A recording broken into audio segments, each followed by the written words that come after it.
정치평론가 서영석과 김용민 PD의 정치 토크.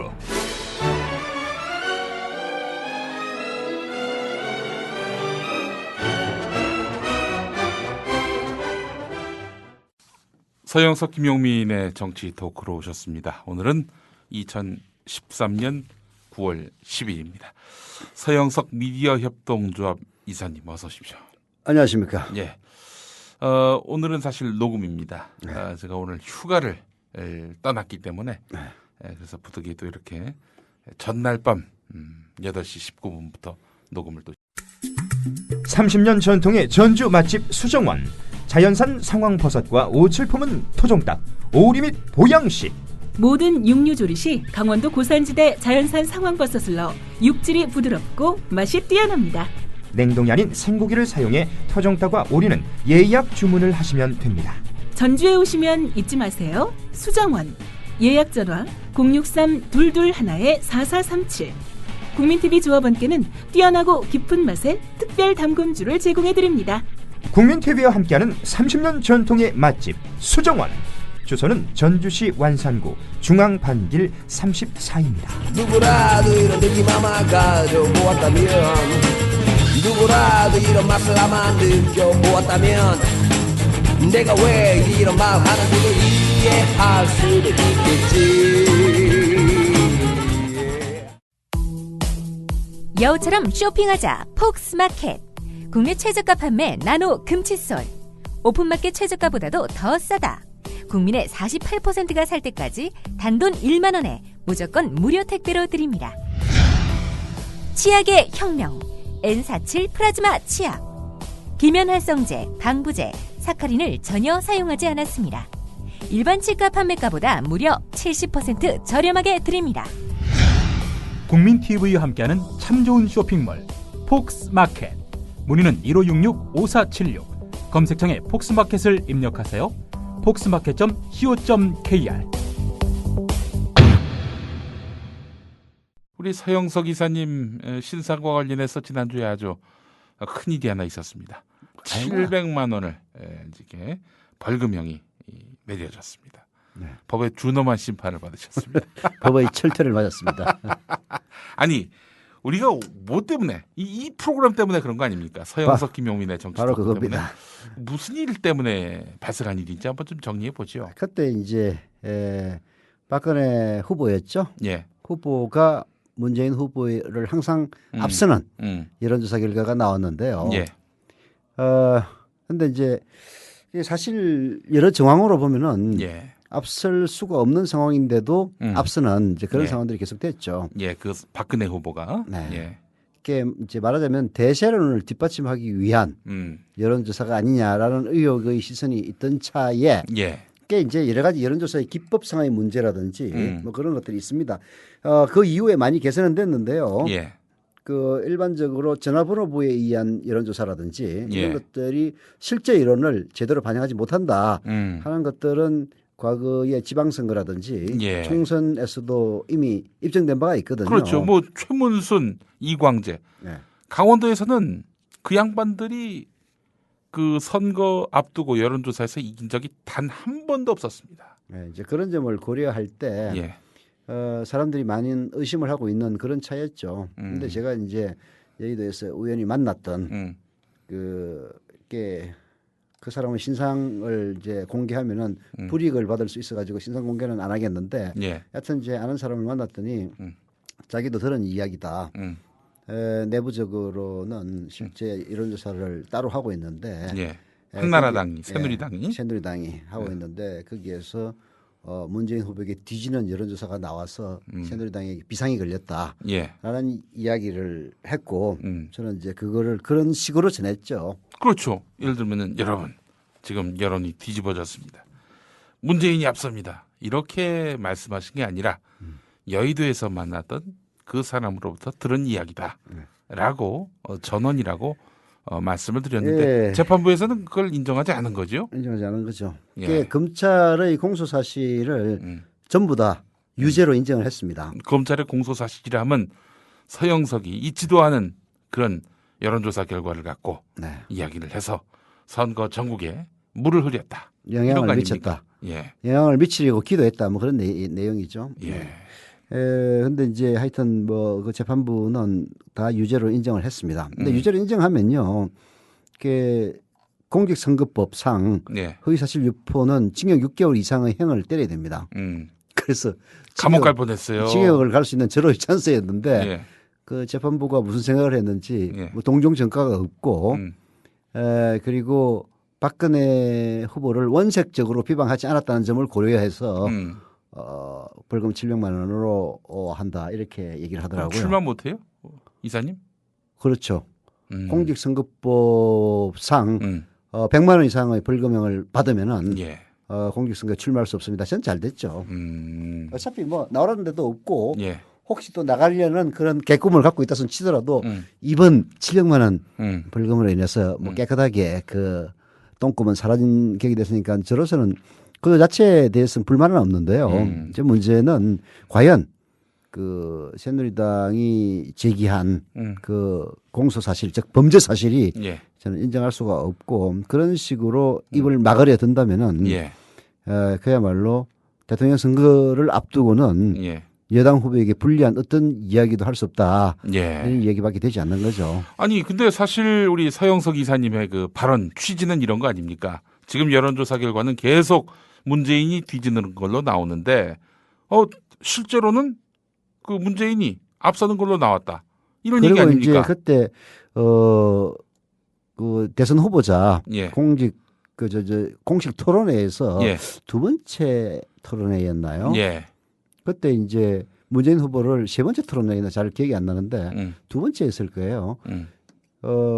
이제 문재인 후보를 원색적으로 비방을 합니다. 예. 그런데 사실 그 박근혜 후보가 앞서고 있는 상태라면은 예. 뒤지고 있는 문재인 후보를 원색적으로 비방할 이유가 없거든요. 당연하죠. 예. 그런데 원색적으로 비방한 것으로 볼 때 우리가 표면적으로 아는 여론조사와는 달리 확정할 수는 없지만은 내부적으로는 뒤질 수도 있는 것이 아니냐 이런 식의 이제 직접적인 언명은 하지 않았습니다만 이런 취지로 그 이전에 유시민 전 보건복지부 장관이 예. 그 라디오에 출연해서 그런 식으로 얘기를 했었죠. 예. 또 진선미 민주당 의원이 밝힌 내용도 있습니다.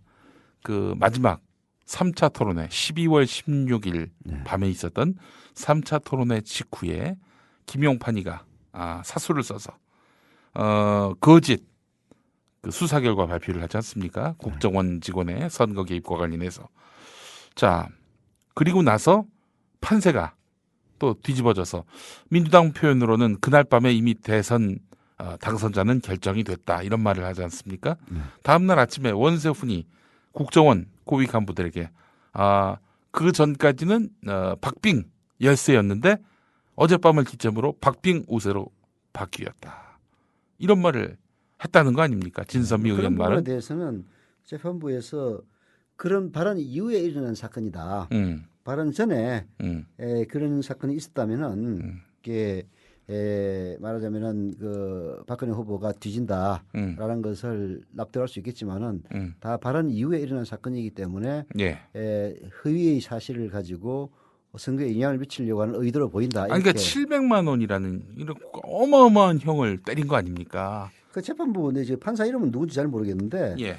그게 좀 뭐라고 그럴까 이렇게 합리적인 판사는 아닌 듯한 그런 느낌이 들었어요. 예. 재판결 이전에 네. 한대련의 학생 2명이 아마도 대통령 선거 국면에 새누리당을 해체하라 라는 주장을 한 것 때문에 공직선거법 위반으로 기소가 됐어요. 예. 이 두 사람도. 근데 거기에 대해서도 그 본인들은 아니라고 주장하고 있지만은 선거 국면에서 새누리당을 해체하라라고 하는 것은 결국 박근혜를 낙선시킬 목적이 있는 것으로 보인다. 라면서 대학생 2명에게 벌금 각 200만 원과 300만 원을 선고하더라고요. 예. 바로 그 판사가. 그래서 예. 그 판사가 그렇게 선고하는 걸 보고 저도 이거 잘하면 구속 가야 되겠구나. 예. 물론 이제 동종 전과가 없기 때문에 실형을 받는다 손 치더라도 집행유예가 될 가능성이 굉장히 큽니다. 예. 보통 이제 초범인 경우에는 실형을 선고하더라도 예. 그 행을 집행하지는 않고 집행을 유예합니다. 예. 1년 유예. 1년 동안 그 집행을 유예하지 않는 상태에서 추가 범죄가 일어나지 않으면은 이제 그 형을 면제하는 물론 정권은 남는 거죠. 예. 이제 그래서 실형을 받을 수도 있겠다라는 생각이 얼핏 들더라고요. 그 재판을 담당한 그 바로 그 판사의 성향으로 미루어 볼 때 그 대학생들에게 대학생들이 이제 선거를 정말? 앞두고 그 새누리당을 해체하라라고 주장을 했다는 것 때문에 200만 원과 300만 원을 때리는 걸 아니 보고 그런 얘기 할 수 있지. 아니 이게 이제 법으로는 안 된다는 거 아니에요? 예, 그 이제 법으로 안 됐는데 그런 학생들에게 과연 실형을 선고할 혹은 벌금을 때릴 만한 가치가 있느냐 없느냐 네. 이걸 가지고 이제 판단을 하는 건데 그 판사의 성향은 가치가 있다라고 예. 보는 거죠. 쉽게 아, 얘기해서 이제 보수 성향의 예. 판사다 이렇게 봐야 될 것 같습니다. 700만 원은 너무 과해요. 아무리 봐도 네. 예, 도무지 납득하기 힘든 판결을 받고 아니 돌아오신. 뭐 하루에 5만 원씩 음. 140일 동안 복역하면 됩니다. 물론 이제 140일 동안 복역해도 이제 그냥 가만히 있는 게 아니고 노역형이라고 노역행위이기 하죠. 때문에 일을 예. 시킵니다. 그 감옥에 가면은 하루에 5만 원씩 해가지고 네. 140일이면은 700만 원. 네. 한 푼도 안 내고 예, 몸으로 때우는. 때울까 뭐 이 생각도 하고 있습니다.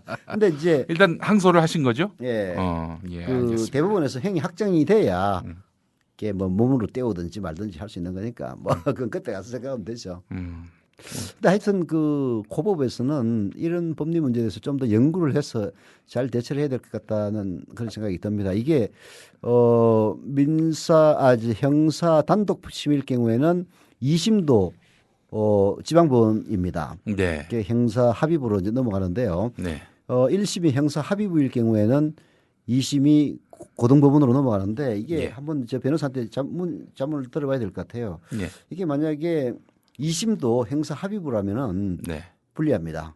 예. 왜냐하면 서울중앙지법 아닙니까? 예. 중앙지법의 같은 지법 안에서 단독 판사에서 합의부로 넘어가는 게 단독 판사가 1심이고 합의부가 2심이라면은 여기 잘 안 바뀌더라고요. 이게 같은 서울중앙지법 내에 네. 같은 판사들끼리 그 1심의 판결을 뒤집으려고 잘 하질 않습니다. 하여간 우리 서영석 김용민의 정치 토크가 참 유력한 프로군요. 여기서 한마디 했다고 그걸로 700만 원. 700만 원이 아니면은 감옥 갈 뻔했던 우리 서영석 이사님. 아니, 이게 뭐 과연 이 사회가 정상적인 사회인지 정상적인 사회라고 보기는 어렵죠. 참 안타깝기 짝이 없습니다. 아니 뭐 저기 망상주의자들이 발언을 가지고 국가 내란 죄로 구속을 하는 그런 나라인데 뭐 오죽하겠습니까? 또 우리 저 서영석 이사가 이게 판이 뒤집어졌다라고 언급하기 바로 전 단계, 그러니까 마지막 여론조사가 있었던 때에 한국일보 조사 결과는 문재인 후보가 아주 이 적은 비율이긴 합니다만은 작은 비율이긴 합니다만은 굉장히 하여튼 박빙의 차이긴 합니다만은 그 따라잡은 정도가 아니라 이긴 거죠. 이긴 걸로 나온 여론조사가 있었습니다. 아 그래요? 그걸 이번에 내야 되겠네. 예, 그 모르셨어요? 몰랐어요. 마지막 여론조사였습니다. 그런데 그것이 또 잘 이해가 되지 않았던 건지. 그거는 증거를 제출 안 해서 그럴 수도 있죠. 예. 그게 판사 얘기는 이기는 여론조사는 내가 발언한 이후에 있었다 이렇게 얘기를 하더라고요. 그 이전에도 있었어요. 그 이전에도 예, 있었습니까? 있었습니다. 예. 근데 하여간 논란의 여지가 있는 당시 판세고 또 박근혜가 압도적으로 앞서는 상황에서 거짓말한 것도 아니고 박빙의 차이였기 때문에 여론조사 기법만 좀 다르게 하면은 문재인이 이기는 걸로 나올 수도 있는 그런 상황이었는데도 이게 그 판사의 성향이 좀 보수적이다는 그런 생각은 했습니다. 예. 슬슬 웃으면서 네. 아주 그냥 사람 염장을 확 지르더라고요. 근데 재판정에서 법정에서 판사를 모욕할 수도 없는 노릇이고. 실실 쪽에요? 예. 그래서 그게 좀 하여튼 그렇게 기분이 썩 좋지는 않았습니다. 네. 그게 법정에서 판사를 존중해야 되고 네. 그 판결에 당연히 승복을 하지 않을지라도 예의를 갖춰야 되기 때문에 저 예의는 다 갖췄는데 네. 이게 웃으면서 뒤통수 치는 것도 아니고 그 젊은 대학생들에게 각각 벌금 200만 원과 300만 원을 선고하는 모습을 보면서 성향이 참 보수적이구나. 그래서 나도 이거 쉽게 예단하기 어렵겠다. 그런 느낌은 들었죠. 아니나 다를까 벌금 700만 원을 선고했습니다.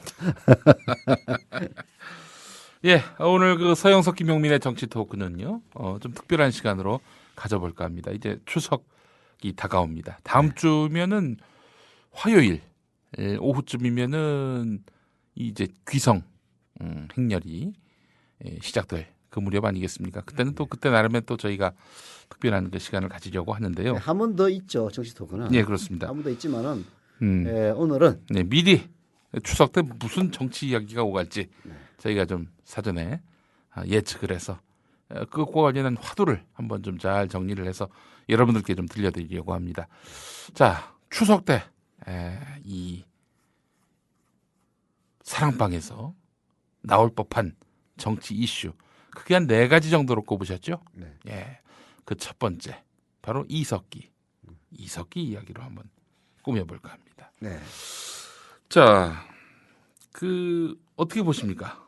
9일자 한겨레신문의 그 정치부장 가름을 봤는데 그런 얘기를 하더라고요. 예, 국가보안법 제7조가 이제 이적 동조 조항의 모양이에요. 예, 그래서 이 조항이 없었더라면은 예, 이석기 사건이 과연 일어날 수 있었을까?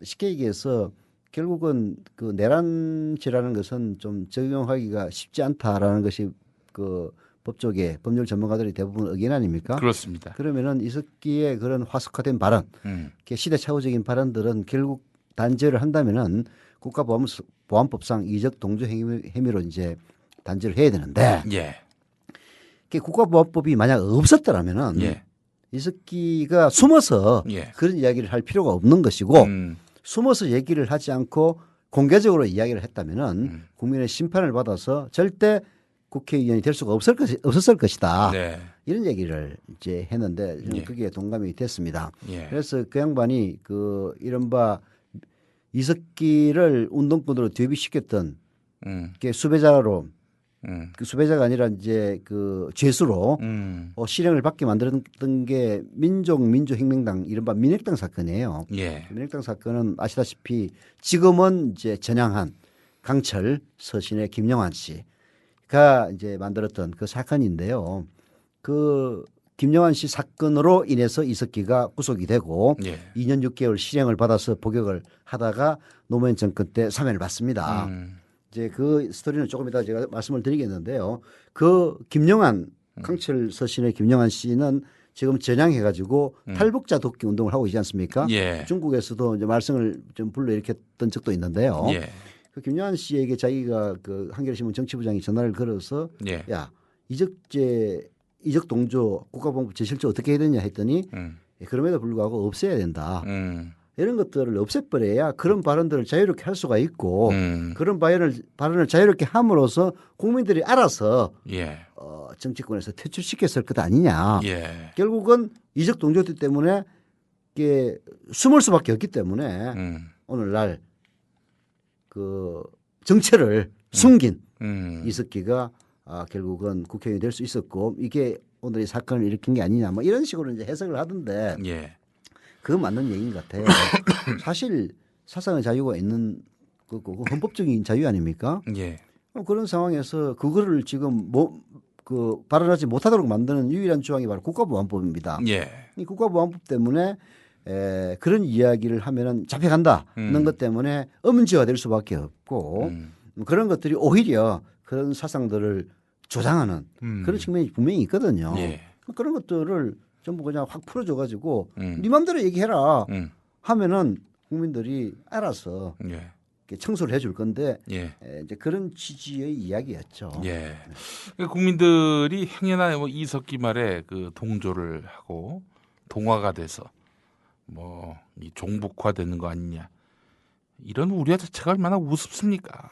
결국은 이제 이석기라고 하는 마녀 사냥의 대상을 항상 존재하게 만들므로써 예. 필요할 때 예. 종북 논란, 공안 논란을 통해서 자기 뜻대로 전국을 조정하려는 예. 오히려 그런 수구 세력들의 의도에 봉사하는 그런 측면이 분명히 있는 거죠. 그렇습니다. 자, 그런데 이제 아마 이석기 이야기가 나오면은 뭐 이석기의 발언이 옳으냐 그러냐 이런 거 가지고 추석 사랑방에서 논란이 될 것 같지는 않습니다. 이석기의 스토리가 예. 굉장히 좀 뭔가 사람의 마음을 쥐어뜯는 그런 측면이 있습니다. 예. 아시다시피 이석기 씨는 외대 용인 본교 출신이죠. 예. 파리학번 1982년도에 대학에 입학했던 사람인데요. 예. 그 용인 분교가 있는 곳이 바로 철거민들이 성남 쪽으로 내려와서 살았던 이제 그런 곳입니다. 그때도 모란에 있었나요? 용인시.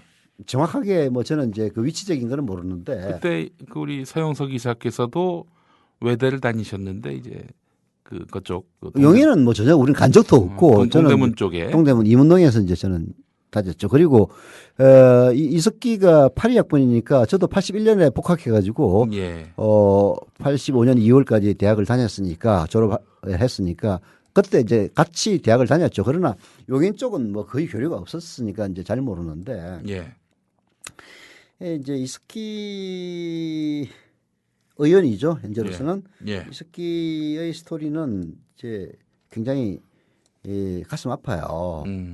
그 민주혁명당 때문에 이제 수배가 돼서 한 2년, 1년인가 뭐 이렇게 도망 다니다가 결국은 체포가 돼가지고 바로 집에서 체포돼서 구속이 됩니다. 예. 그리고 그 이석기 씨의 부인이 있었는데요. 간호사였다고 합니다. 예. 근데 뭐 이석기 의원과 뭐 정치적 지향점이 같다든지 그런 분은 아니었다고 하대요. 그게 뭐 대학가요제에 참석을 했는데 예. 그게 반해가지고 쫓아다녀서 결혼을 꼬린했다. 그런 이제 스토리들은 그 주변에서 들고 있던 이야기죠. 그런데 구속이 되면서 부인하고 또 이혼을 합니다. 지금 부인은 아마 이혼하고 미국 가서 아들 자녀 두 사람과 같이 살고 있다 이런 걸로 알고 있는데요. 여하튼 민주혁명당 사건 때문에 결국은 이혼이라는 아픔을 겪었죠. 그리고 그 2003년도에 사면이 됐을 때는 뭐 문재인 강금실이 사면시켜 준 게 아니고 그때는 이제 시민사회에서 민가입이라든지 이런 데서 사실 그 특별 사면을 청원을 했습니다. 왜냐하면은 그 이석기 의원의 모친이 자궁암이었는데요. 거기 사경을 해먹고 있었거든요. 그런데도 뭐 단식을 하고 그렇게 뭐 거의 뭐 죽기 직전까지 가니까 제발 좀 이렇게 그 사면을 좀 시켜달라 이렇게 요청을 했고 인도적 차원에서 그리고 이석기 의원도 대법을 포기를 해요. 고법에서 그 대법으로 하는 게 상고입니까? 상고를 포기를 합니다. 왜냐하면은 어머님 때문에 사면을 받으려면은 이 횡이 확정이 돼야 사면이 되거든요. 대법원 가면 또 언제 그게 확정될지 모르니까 그런 일을 겪기도 했고요. 어머님은 이제 결국은 그 이석기 의원이 석방되고 나서 2008년인가에 이제 돌아가셨죠.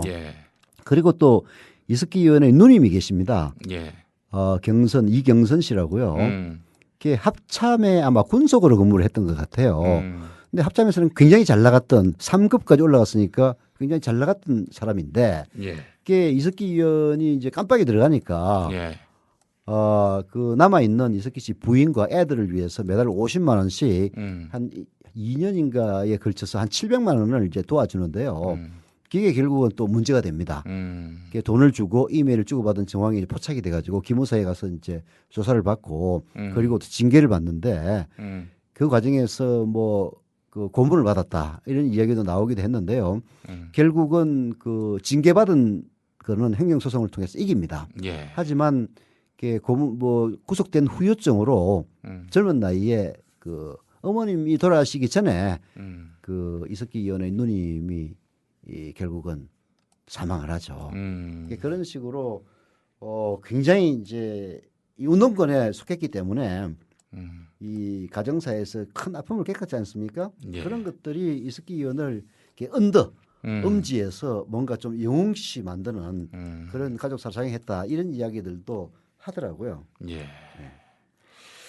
하여튼 그 이석기 의원이 그 CNP라고 그 일종의 광고 기획사 같은 걸 만들어 가지고요. 운영을 잘 해요. 처음에는 이른바 NL 계열의 그 총학생회, 대학 총학생회가 생기면은 거기 일을 맡아 가지고 한다든지 나중에는 민노당의 일을 맡는다든지 해가지고 잘 운영을 했다고 하더라고요. 그것들이 결국 뭐 무슨 금전적으로 문제가 돼가지고 뭐 조사를 받기도 하고 했습니다만은 이게 운동권 출신으로는 보기 드물게 뭔가 전략적이고 그리고 이것을 사업과 연결해서 나름대로 작은 성공을 했던 이런 것들이 이 표면에 나오지는 않았지만은 이게 이른바 언더그라운드에서는 예. 이석기 의원의 신화를 만드는데 예. 큰 역할을 했다. 이렇게 보고 있죠. 이석기 의원 이야기를 쭉 하셨는데 그 얼마 전에 임미리 선생이라고 네. 한국학중앙연구원에서 박사 과정을 수료하시고 하여간 그 논문을 쓰신 분이 있어요. 경기 동부연합에 대해서. 경기 동부연합의 뿌리가 이 광주 대단지라고 불리는, 광주라면 저 호남의 광주 말고 경기도 광주시. 네, 성남이 있는데요. 거기가. 예. 그 이제 박정희 정권 시절에 도시로 많은 지방민들이 올라오니까 포화 상태가 됩니다. 이들을 수용할 수가 없으니까 박정희 정권이 강제로 이 사람들을 이주를 시키죠. 경기도 광주로 말이죠. 근데 뭐 그곳에 무슨 신도시를 만든 것도 아니고 뭐 새로운 어떤 뭐 개발 벨트를 만든 것이 아니라 아예 그냥 산에 나무 깎아놓고 그냥 거기 가서 살라고. 그게 난민촌 같은 게 만들어진 거죠. 그렇죠. 신림동에 그때 그 뭐죠? 난곡동. 난곡 예. 같은 이제 그런 네. 것이 만들어진 겁니다. 자, 이러다 보니까 여기에 된 결국에는 추방을 당한 그런 서민들은 말 그대로 차별, 배제, 소외 이런 것들을 겪게 되는 것이고 여기서 태어난 사람들, 자란 사람들이 그 차별과 배제의 기억들을 토대로 해서 경기 동부연합이라는 그런 어떤 결집체를 만들어낸 것 아니냐라는 것이 그 논문의 핵심적인 내용입니다. 그게 경기동부연합이 그 이념적인 부분들만 빼면은 굉장히 감동적인 그런 그 측면도 많이 있어요. 뭐 동지애를 아주 강조해서 일단 한번 몸을 담은 사람들에는 끝까지 상호 상조하는 이런 모습들이라든지 사실 그게 이념만 뺀다면은 예. 우리 현대 사회에서 그야말로 바람직한 그런 모습들을 보이고 있었던 거죠. 의리가 없는 이런 정치판에서 참 비정하기 짝이 없는 이런 정치판에서 참 그 나름대로 결이 다른 모습들을 많이 보여줬죠. 작년에 그 총선 과정에서 그래도 제가 민주당 소속이긴 했지만은 야권 연대를 통해서 이제 생긴 야권 단일 후보 아니었습니까? 노원갑에서. 그 당시 뭐 민주당 안에서도 저에 대해서 뭐 온갖 소리를 하는 분들이 있었는데 통합진보당에서는 아무 소리도 안 했어요. 도리어 두둔을 했었고요. 그런 태도를 보면서 아니 뭐 제 발언이 온당했고 그렇게 두둔해 준 분들이 훌륭하다 이런 얘기가 아니라 상당한 어떤 이분들의 그 의리라고 하는 것이 적절한 표현인지는 모르겠습니다만은 이런 태도를 보면서 놀랐어요, 사실은. 난 김용민이하고 친하지도 않고 그 친구 말에 동의하지도 않고 뭐 말하자면은 선긋기 바쁜데 이분들은 또 안 그랬단 말이죠. 그런 동지애가 분명히 존재를 하고 네. 그런 것들이 결국은 경기동부연합이 끈끈한 동지애를 바탕으로 이렇게 언더그라운드에서 뭔가 힘을 모으고 결집할 수 있는 그런 이제 요소로 작용을 했는데요. 네. 문제는 결국은 양지로 나오면서 그게 문제가 된 거죠. 네. 양지로의 변신을 이제 하긴 해야 되는데 그 경기동부연합이 갖고 있는 말하자면 NL적인 요소들, 예. 북한을 더 정통성이 있는 집단으로 보는 그런 시각들이 분명히 있거든요. 민족해방적인 시각에서 보면은 항일운동의 정통성을 잃은 북한에 비해서 그야말로 친일파를 기용한 이승만 정권과 차별화되는 건 사실 아닙니까? 예. 이제 그런 것들을 이제 북한을 그 아이디얼라이즈 이상시하는 이제 그런 식으로 저는 간다고 보는데요. 예. 이제 그게 뭐 과거에는 그랬을지언정 3대 세습을 통해서 내려오면서 예. 사실 북한은 뭐 실패한 공산주의로 성격 규정이 되고 있지 않습니까? 그런 부분에 대해서 끝까지 인정할 수 없었던 뭐 그런 것들이 뭐 존재를 하는 것 같은데요. 예. 여하튼 저는 그렇게 봅니다. 그게 서로 생각이 다른 것들을 강제적으로 뭔가 단죄하려고 하는 그런 사고야말로 민주주의 적입니다. 그런 것들은 공론의 장에 붙여서 자연스럽게 지지를 받지 못하면 도태되는 그런 시스템을 이제 만들어야 되는데 지금 우리 사회에 이른바 보수라고 자칭하는 세력들이 하는 짓거리를 보면은 새누리당이 당장 통합진보당을 해산해야 된다 이런 예. 식으로 얘기를 하고 있는데요. 예. 그거는 진짜 말도 안 되는 언어도단적인 월권입니다. 예. 통합진보당을 해산하느냐 해산하지 않느냐는 결국은 법적인 과정을 통해서 이루어지는 것이고요. 네. 그리고 그 판단은 결국은 저는 국민이 하는 거라고 봐요. 네. 국민이 선거를 통해서 통합진보당을 의회에 그때 당시로는 13명이나 진출시켰다면은 예. 이런 진면목을 보여줌으로써 다음 선거에서 뭐 예를 들어서 제로를 만들어버리면 그게 자동적으로 해체되는 겁니다. 그렇죠. 뭐 그런 과정을 겪어야지 인위적으로 뭐 해체한다든지 이런 식의 사고방식을 갖고 있다는 것 자체가 정말로 파쇼적인 사고고요. 네. 민주주의 적입니다. 예. 어떻게 그런 얘기를 하는지 모르겠어요. 그게 또 동조하는 사람들이 있다는 것도 정말 가공할 만한 노릇이고요. 네. 더불어서 천안함 프로젝트 이 영화를 결국은 상영하다가 돌려내리는 그 이유가 보수 세력들이 이 관객들에게 위해를 갈 우려가 있기 때문에 내렸다. 이것도 말 안 되는 거거든요. 그렇죠. 예. 그런 위해가 있으면 경찰에 신고를 해야지. 네. 그렇지 않습니까? 이런 식으로 이른바 권력을 가진 자들 혹은 보수의 폭력이 이제 자행되고 있는 건데요. 정말 이것이야말로 저는 늘상 얘기합니다마는 이석기 의원의 내란 업무 이른바 내란 업무 사건이라는 것은 예. 사실은 그야말로 우리 사회에 조금은 임팩트도 가하지 않는 그런 사건에 불과합니다. 예. 그러나 천안함 프로젝트와 같은 영화를 실질적으로 상영 중단을 하게 만들고 그리고 헌법적으로 구성이 돼가지고 그 권한에 따라서 의회에 진출한 정당을 이석기 아직도 제가 확정되지도 않는 이 사건을 가지고 정당을 해산한다는 식의 이런 그야말로 독재주의적 사고와 발언을 서슴지 않는 이것이야말로 우리 사회의 더 큰 적이다. 저는 그렇게 보는 거죠. 예.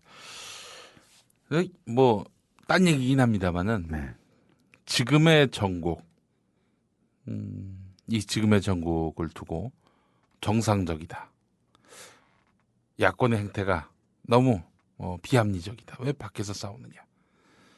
안에서 싸우지.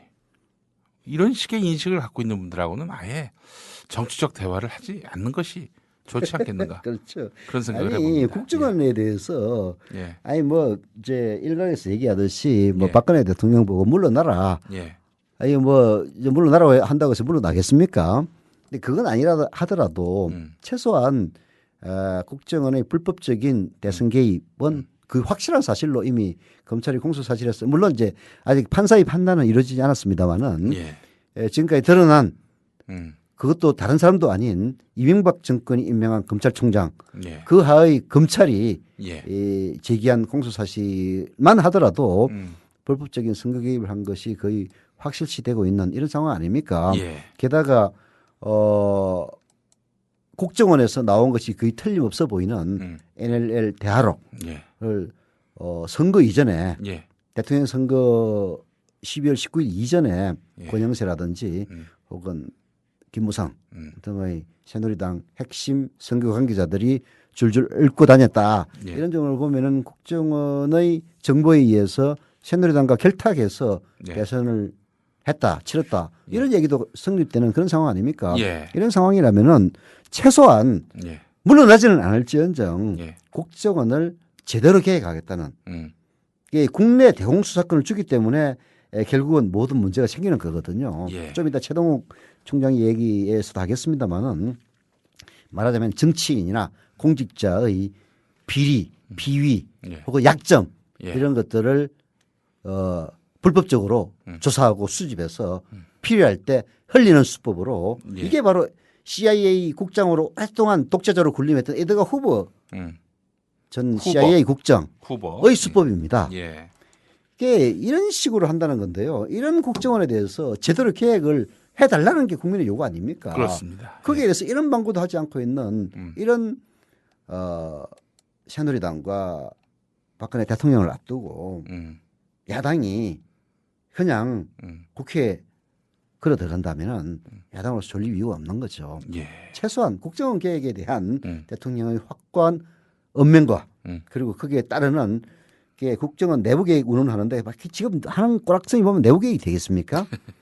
이게 정당이나 혹은 정치권 차원에서 국정 개혁을 위한 뭐 기구라도 최소한 만들자 이런 정도의 합의 없이 국회에 들어간다면 야당은 앞으로 남은 임기 내내 예. 끌려다니면서 예. 결국은 이중대라는 음. 이야기 이상을 듣기가 어려운 그런 상황으로 갈 겁니다. 예. 그래서 아마 아무리 사실 그 김한길 대표 같은 분은 박근혜 대통령이 취임한 이래 굉장히 유화적인 제스처를 많이 취했어요. 예. 아니 뭐 정권을 비판하기는 알겠지만은 딴지를 걸지는 않겠다라는 사고로 가급적이면은 이게 사실은 뭐 이중대라는 비판을 들어가면서까지 박근혜 정권에게 협력할 것은 협력한다 이런 식으로 나왔는데 이번 국정원 사건 같은 경우에는 사실은 해도 너무하기 때문에 장애로 뛰어나온 것 아닙니까? 예. 그렇다면은 최소한의 그 어떤 선 제가 보기에는 국정원 계획이라고 보는데요. 이런 선 없이 아마 정기국회가 아무리 급하고 엄중하다 손 치더라도 쉽게 들어가기도 어려울 겁니다. 예. 알겠습니다. 자, 서영석 김용민의 정치 토크 함께하고 계십니다. 잠시 음악 듣고 오도록 하겠습니다.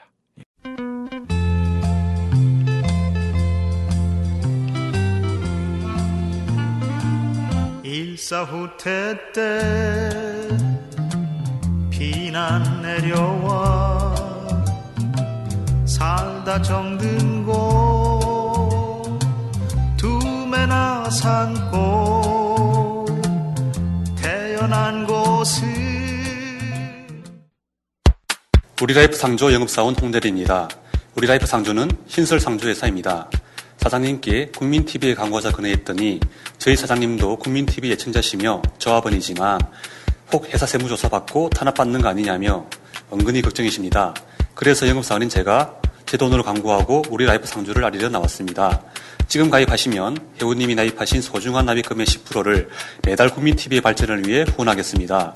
1600-3267 1600-3267 우리라이프 상조 제가 쏠 수 있도록 부탁드립니다. 감사합니다. 국민TV를 후원하는 새로운 방법 어렵지 않습니다. 우리라이프 상조를 찾아주세요.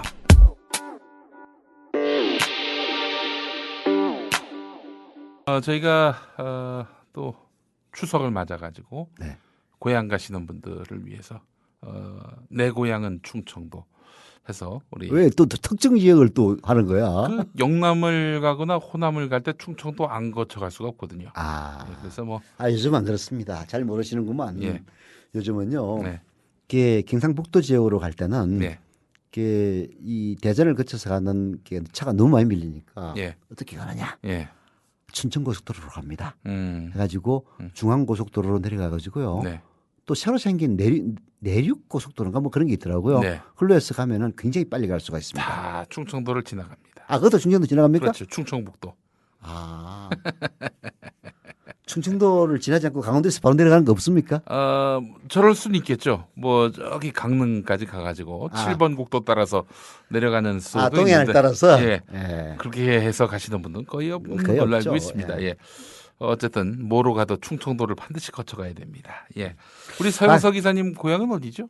저는 뭐 원래 제가 태어난 곳은 네. 경상남도 산청군입니다. 지리산 바로 자락인데요. 지리산 빨치산에 대한 이야기를 어린 시절 아버님으로부터 들으면서 자랐죠. 그 빨치산 때문에 그 이 산청군 일대 함양, 산청, 함양, 남원 이쪽에 있는 사람들은 참 굉장히 많이 양쪽으로부터 고생을 많이 했어요. 빨치산이 내려오면 와가지고 그래서 그 이청준 선생인가 최인원 선생인가의 소설에 보면은 그런 것도 나옵니다. 이제 그 산청군 근처에서 이제 사는 사람인데 예. 밤에 누군가가 들이닥쳐요. 예. 그리고 이 후라시를 비춥니다. 예. 그러면서 너 어느 편이야라고 물어요. 예. 근데 후라시 뒤에 있는 사람이 빨치산인지 예. 아니면 국궁인지 알 수가 없는 거야. 예. 이게 이제 잘못 찍으면 예. 그대로 가는 거예요. 예. 그런 위협 속에서 자랐는데 지리산 빨치산에게 잡혀가지고 네. 걔들은 이제 일단 그 지리산 빨치산들이 이 마을로 예. 습격을 오면은 예. 결국은 이제 먹을 거라든지 그런 생필품 때문에 내려오는 거거든요. 예. 그럼 그걸 들고 가기 위해서 사람을 징발해가지고 끌고 갑니다. 예. 근데 자기 아지트까지 데리고 가잖아요. 음. 그러면 그 살려주면은 예. 아지트가 적발 들통이 날 것 아닙니까? 예. 그래서 죽였다고 그래요. 어허. 근데 이제 밤에 음. 와가지고 약탈을 한 다음에 그 이제 짐을 메고 가는 사람들로 저희 돌아가신 그 선친께서도 네. 간 거예요. 붙들려 간 거예요. 아하. 예. 이제 가면은 쉽게 말해서 죽는 거예요. 음. 근데 막 깜깜한 밤중에 산자락을 가다가 예. 우리 제 아버님이 이리 가면 나 이제 죽는다 네. 해가지고 떼굴떼굴 굴러내려 와가지고 음. 떼굴떼굴 굴러내려가니까 산자락에서 막 총을 쏘고 난리가 났더래요. 네.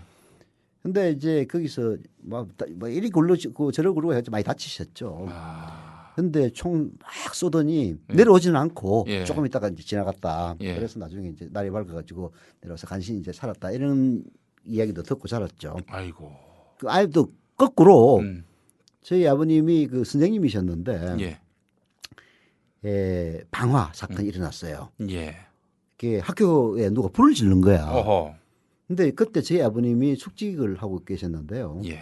이게 결국은 빨치산이 방한 거다. 음. 해가지고 그때 당시 숙직에 있는 사람이 협력을 해서 그랬다. 해가지고 또 저희 아버님이 어이고. 그 저기 6.25 전쟁 일어나기 직전에 이제 감옥소로 끌려갔어요. 네. 그때 이제 그대로 뒀으면은 음. 그때 후퇴하면서 그런 식의 이른바 이념 그 뭐냐 빨갱이들은 예. 다 죽이고 후퇴를 했거든요. 예. 근데 다행히 이제 그 저기 할아버님이 힘을 써가지고 네. 전쟁 나기 직전에 나오셨어요. 아하. 그래가지고 그런 이야기들 어렸을 때 예. 아버님에게 들으면서 자랐죠. 예. 그러니까 야, 이 빨갱이 새끼들 공산주의자들 뭐 그런 데에서는 그야말로 철저한 보수적인 교육을 이제 들으면서 자라난 세대들이죠. 아이고 참 전쟁이 없었으면은 그런 참 살벌한 시대를 경험하지 않았을 그래서 텐데. 제가 대학 들어와가지고 예. 그게 아마 이청용 선생 소설이 아니라 최인원 선생 소설이었던 것 같은데 정확한 소설 이름은 기억이 안 나는데 예. 후레쉬로 비추면서 너는 남이냐 북이냐라고 물었다는 그 장면을 보면서 저희 아버님 생각이 나가지고 예. 가슴이 뭉클해졌습니다. 진짜. 아 그렇군요. 사실 그 예비 검속이라고 네. 예. 당해본 사람들이 아니면은 뭐 그거를 감히 쉽게 뭐 얘기할 수가 없는 것이다. 이렇게 얘기하는 분들이 많더군요. 그러니까 이제 전쟁이 났을 경우에 이 녀석 이념적으로 수상한 녀석인데 살려두면은 막 후방에서 막 그렇게 교란을 펼치고 이럴 가능성이 있으니까 차제에 그냥 보내자 해서 죽일 수 있다는 거 아닙니까? 뭐 죽이는 것까지야. 아니 이 한국 전쟁 당시에 보도연맹은 또 그렇게 해서 이제 처단했던 거 아닙니까? 죽였는데 예. 그리고 또 후퇴할 때 예. 특히 이제 빨갱이들은 모조리 다 사살하고 이제 후퇴했다 그런 얘기도 있었죠. 예. 근데 지금 제 예비검속은 그런 이제 국가보안법 특히 이적 동조 혐의로 실형을 받아서 이제 구속된 전력이 있는 사람들 예. 그런 사람들은 북한과의 전쟁이 일어나면 북한에 협력할 수도 있는 사람이다. 예. 이렇게 이제 보는 거죠. 예. 국가보안법이 존재하는 나라는 그럴 수밖에 없습니다. 그러면은 이제 바로 예비 검속을 하는 거죠. 잡아서 예. 지금 대명천재 죽이기까지 하겠습니까마는 예. 일단 교도소에 넣어두는 거죠. 예. 후방 교란 아까 말씀하셨는데 예. 그럴 위험이 있다고 이제 보기 때문에 그런 일이 이제 벌어지는 건데요. 그러나 그런 일을 당하는 사람의 입장에서는 정말 끔찍한 겁니다. 그렇죠. 또 실제로 6.25 때는 많이 죽였거든요. 예. 그런 일이 또 일어나지 않는다고 어떻게 압니까? 네. 그래서 이제 그런 예비금속에 대한 두려움, 특히 국가보안법 위반으로 예. 실행을 산 전력이 있는 사람들은 예. 일종의 보안 관찰자 비슷하게 예. 끊임없이 말하자면 석방이 된 이후에도 감시를 받죠. 감시를 하는 거죠. 그래서 그 이번에 구속된 사람 중에 한 명은 또 그런 얘기를 했다지 않습니까? 그 예비검색을 너무나 무서워한 나머지 차를 몰고 다닐 때 네. 차 옆에다 칼을 뭐 들고 다녔다고 하던가요? 나신가 뭔가를 들고 다니면서 예. 나를 예비검색하러 오면 같이 죽이고 나도 죽겠다 이런 예. 얘기까지 했다는 건데 물론 이제 그런 사고방식이 이 뭐 1950년대 사고 방식이라면은 이해를 할 수가 있지만은 예. 2012년, 13년 지금 그런 생각을 하고 있다는 것 자체는 좀 이해가 안 가긴 해요. 그러나 시대가 너무 급속하게 후퇴하고 있고 후진하고 있다 보니까 그렇죠. 바로 그거죠. 이 상황이 어떻게 바뀔지 모른다는 두려움은 있어요. 이명박 정권 이후에 하도 사회가 그 과거로 퇴행이 빠르다 보니까 예. 뭐 그런 걱정까지 하게 되지 않았느냐라고 추론을 하는 거죠. 그런데 이번에 참 웃기는 게요. 예. 5월 12일 날 예. 결국 여기 합정동에 있는 뭐 종교단체에 있었던 거기서 녹취록이 나왔다는 것 아닙니까? 예. 오늘 그 시사인 주간지를 보니까 예. 그런 대목이 나오더라고요. 네. 예, 이른바 이 국정원에 이 녹취록이 나올 수 있도록 동영상 파일을 제공했던 예. 협력자 예. 이모 씨. 예. 그 양반이 그랬대요. 그게 수원에서는 꽤 국회의원 후보로까지 출마한 적이 있는 사람이랍니다. 예. 그 이모 씨가 예. 이른바 국정원의 협력자죠. 근데 이 양반이 그날은 무슨 일이 있었는지 입구에 딱 서가지고 사람들이 들어오면은 악수를 하면서 예를 들어서 김용인 동지, 김용민 씨 오래간만이야. 예. 다 사람 이름을 호명을 하면서 아. 악수를 했다는 거예요. 왜 그랬겠습니까? 녹음을 하는데 그 말을 하는 놈이 누군지를 나중에 이 이름을 안 부르면은 다 일일이 찾기 어렵거든요.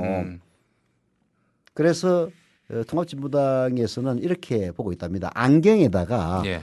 이게 동영상 촬영 장치와 녹음 장치를 동시에 장착한 국정원의 최첨단 안경을 협력자인 이모 씨에게 제공을 하고 그 양반이 안경을 쓰고 있을 때요. 예. 그래서 보면서 이름을 부르면서 악수를 하지 않았느냐 이런 얘기를 하던데 예. 좀 끔찍하긴 하더라고요.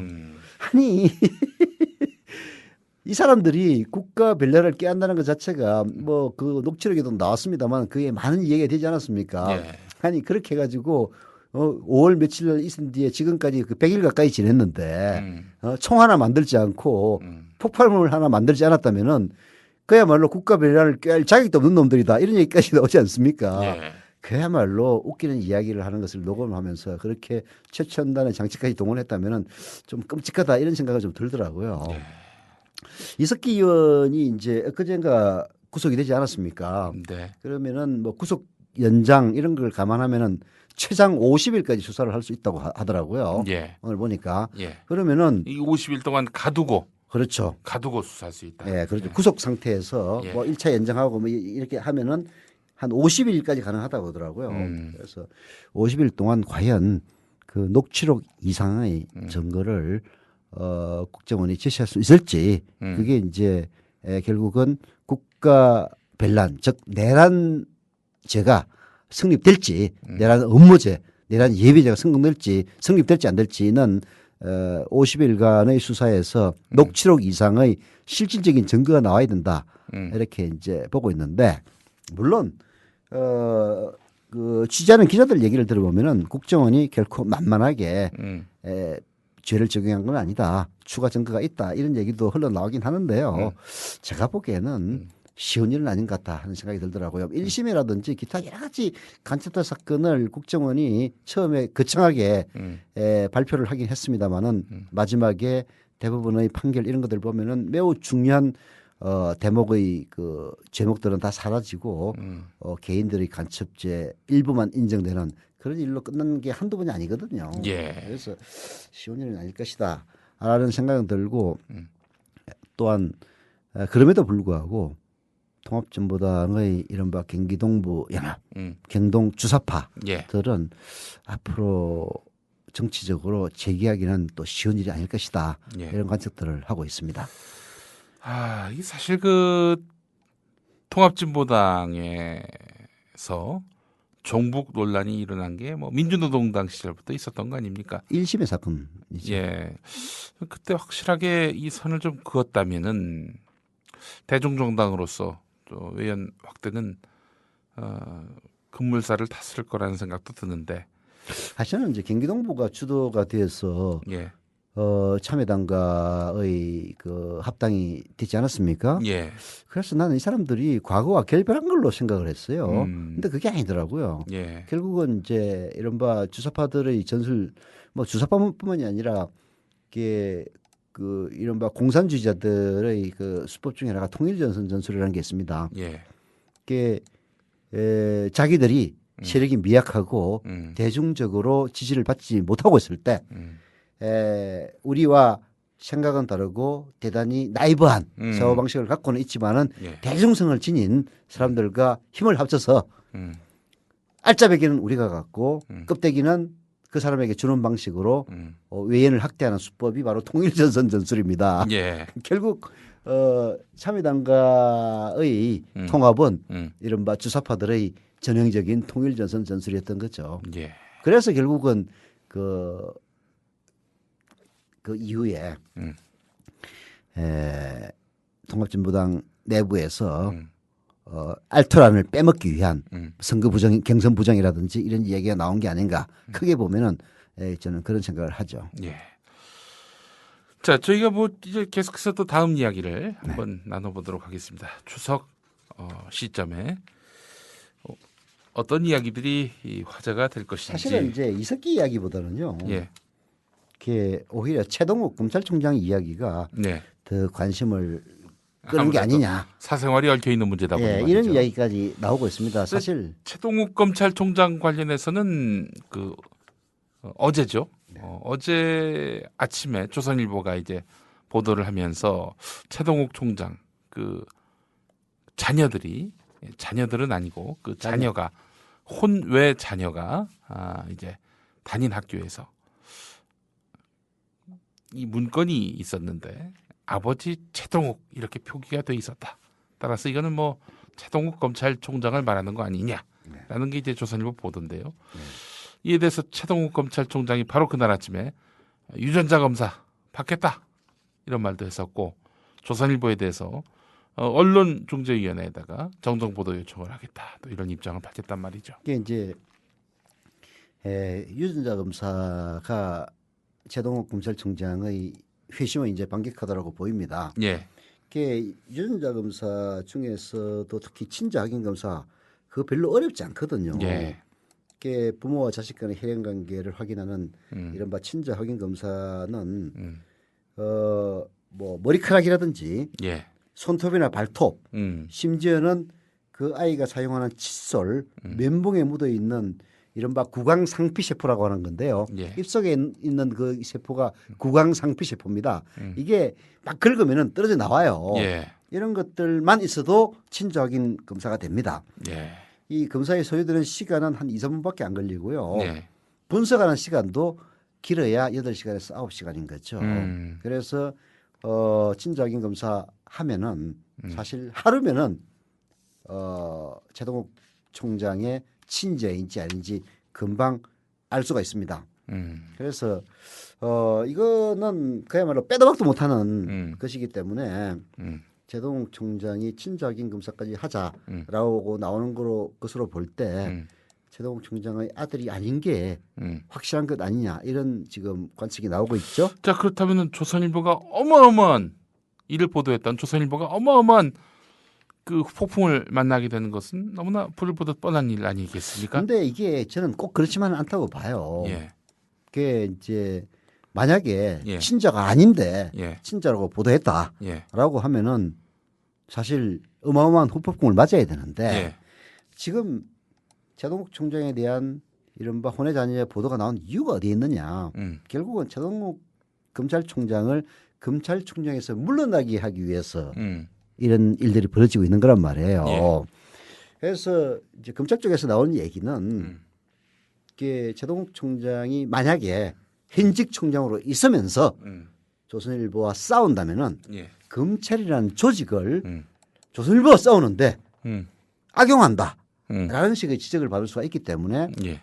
현직으로 있는 한에는 조선일보하고 이제 싸우지 않는다 이런 얘기를 하더라고요. 뭐 일리가 있는 얘기입니다. 그래서 조선일보를 상대로 민영사를 안 걸고 정정보도 청구를 했다라는 예. 것은 그 최동욱 총장 입장에서도 조선일보의 보도가 최동욱이라는 개인을 죽이기 위해서 하는 보도가 아니라 최동욱이라고 하는 검찰총장이 박근혜 정권의 아킬레스건이라고 할 수 있는 국정원 대선 개입에 대해서 철저한 수사를 하긴 하지 않았습니까? 예. 기소를 하려고 그러는데 황교안 법무장관이 막아가지고 못한 것 뿐이에요. 구속 기소를 하려고 그랬는데 네. 황교안 법무장관이 막아가지고 구속을 못하고 그냥 기소만 한 것 뿐이란 말이에요. 불구속 상태에서. 네. 예. 이제 그리고 또 하나가 또 걸려 있습니다. 이게 이른바 이석기 사건이죠. 예. 이석기 사건도 검찰에서 결국은 기소를 담당해야 되는데 예. 검찰 내부에서도 이른바 공안통들 그런 최동욱을 비토한다 이런 얘기들이 있거든요. 예. 검찰에서도 뭐 공안통, 특수통 이렇게 많이 나눠집니다. 그 최동욱 총장은 특수통 출신이고. 그렇죠. 예.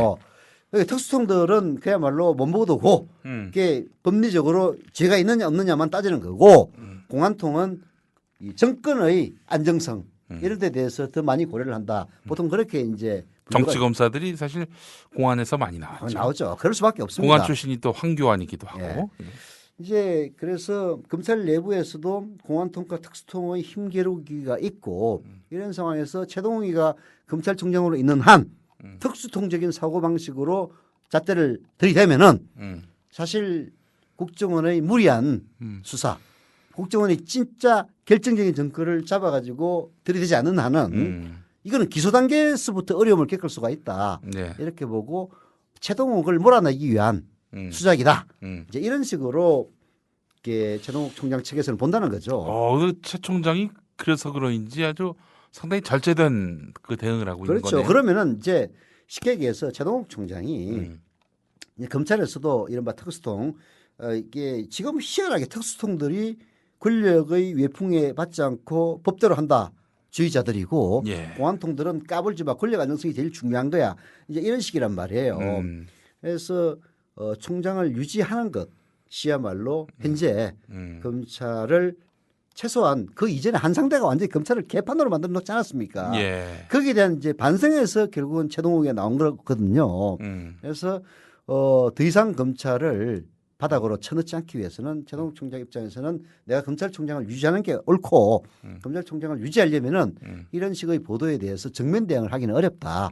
정면 대응을 하려면은 총장직을 물러났어야 된다는 생각이라는 거죠. 예. 그래서 법적 대응을 차지하면서 결국은 조선일보가 그런 보도를 하긴 했어요. 니들 무지하다고 아무 관계 없다고 그러는데 그러면은 민형사 대응을 하든가 아니면은 유전자 검사를 하라 이렇게까지 얘기를 했다고 하더라고요. 조선일보가 뭐 사설이나 내가 지금 조선일보 잘 안 보니까 어떤 형식으로 그런 얘기를 했는지 모르겠는데 예. 미디어 오늘 기사를 보니까 그렇게 했다라고 하더라고요. 그래서 최동욱 총장은 이게 만약에 자기가 민형사 소송을 하면은 틀림없이 너 그런 소송하려면은 총장님 물러나고 해라. 네. 네가 현직 총장인데 민형사 소송을 하면은 네가 주체가 되는 건데 라는 식의 공격을 받을 수가 있기 때문에 민형사 소송 대신에 유전자 검사를 받겠다로 나온 게 아니냐 이런 이제 해석을 하더라고요.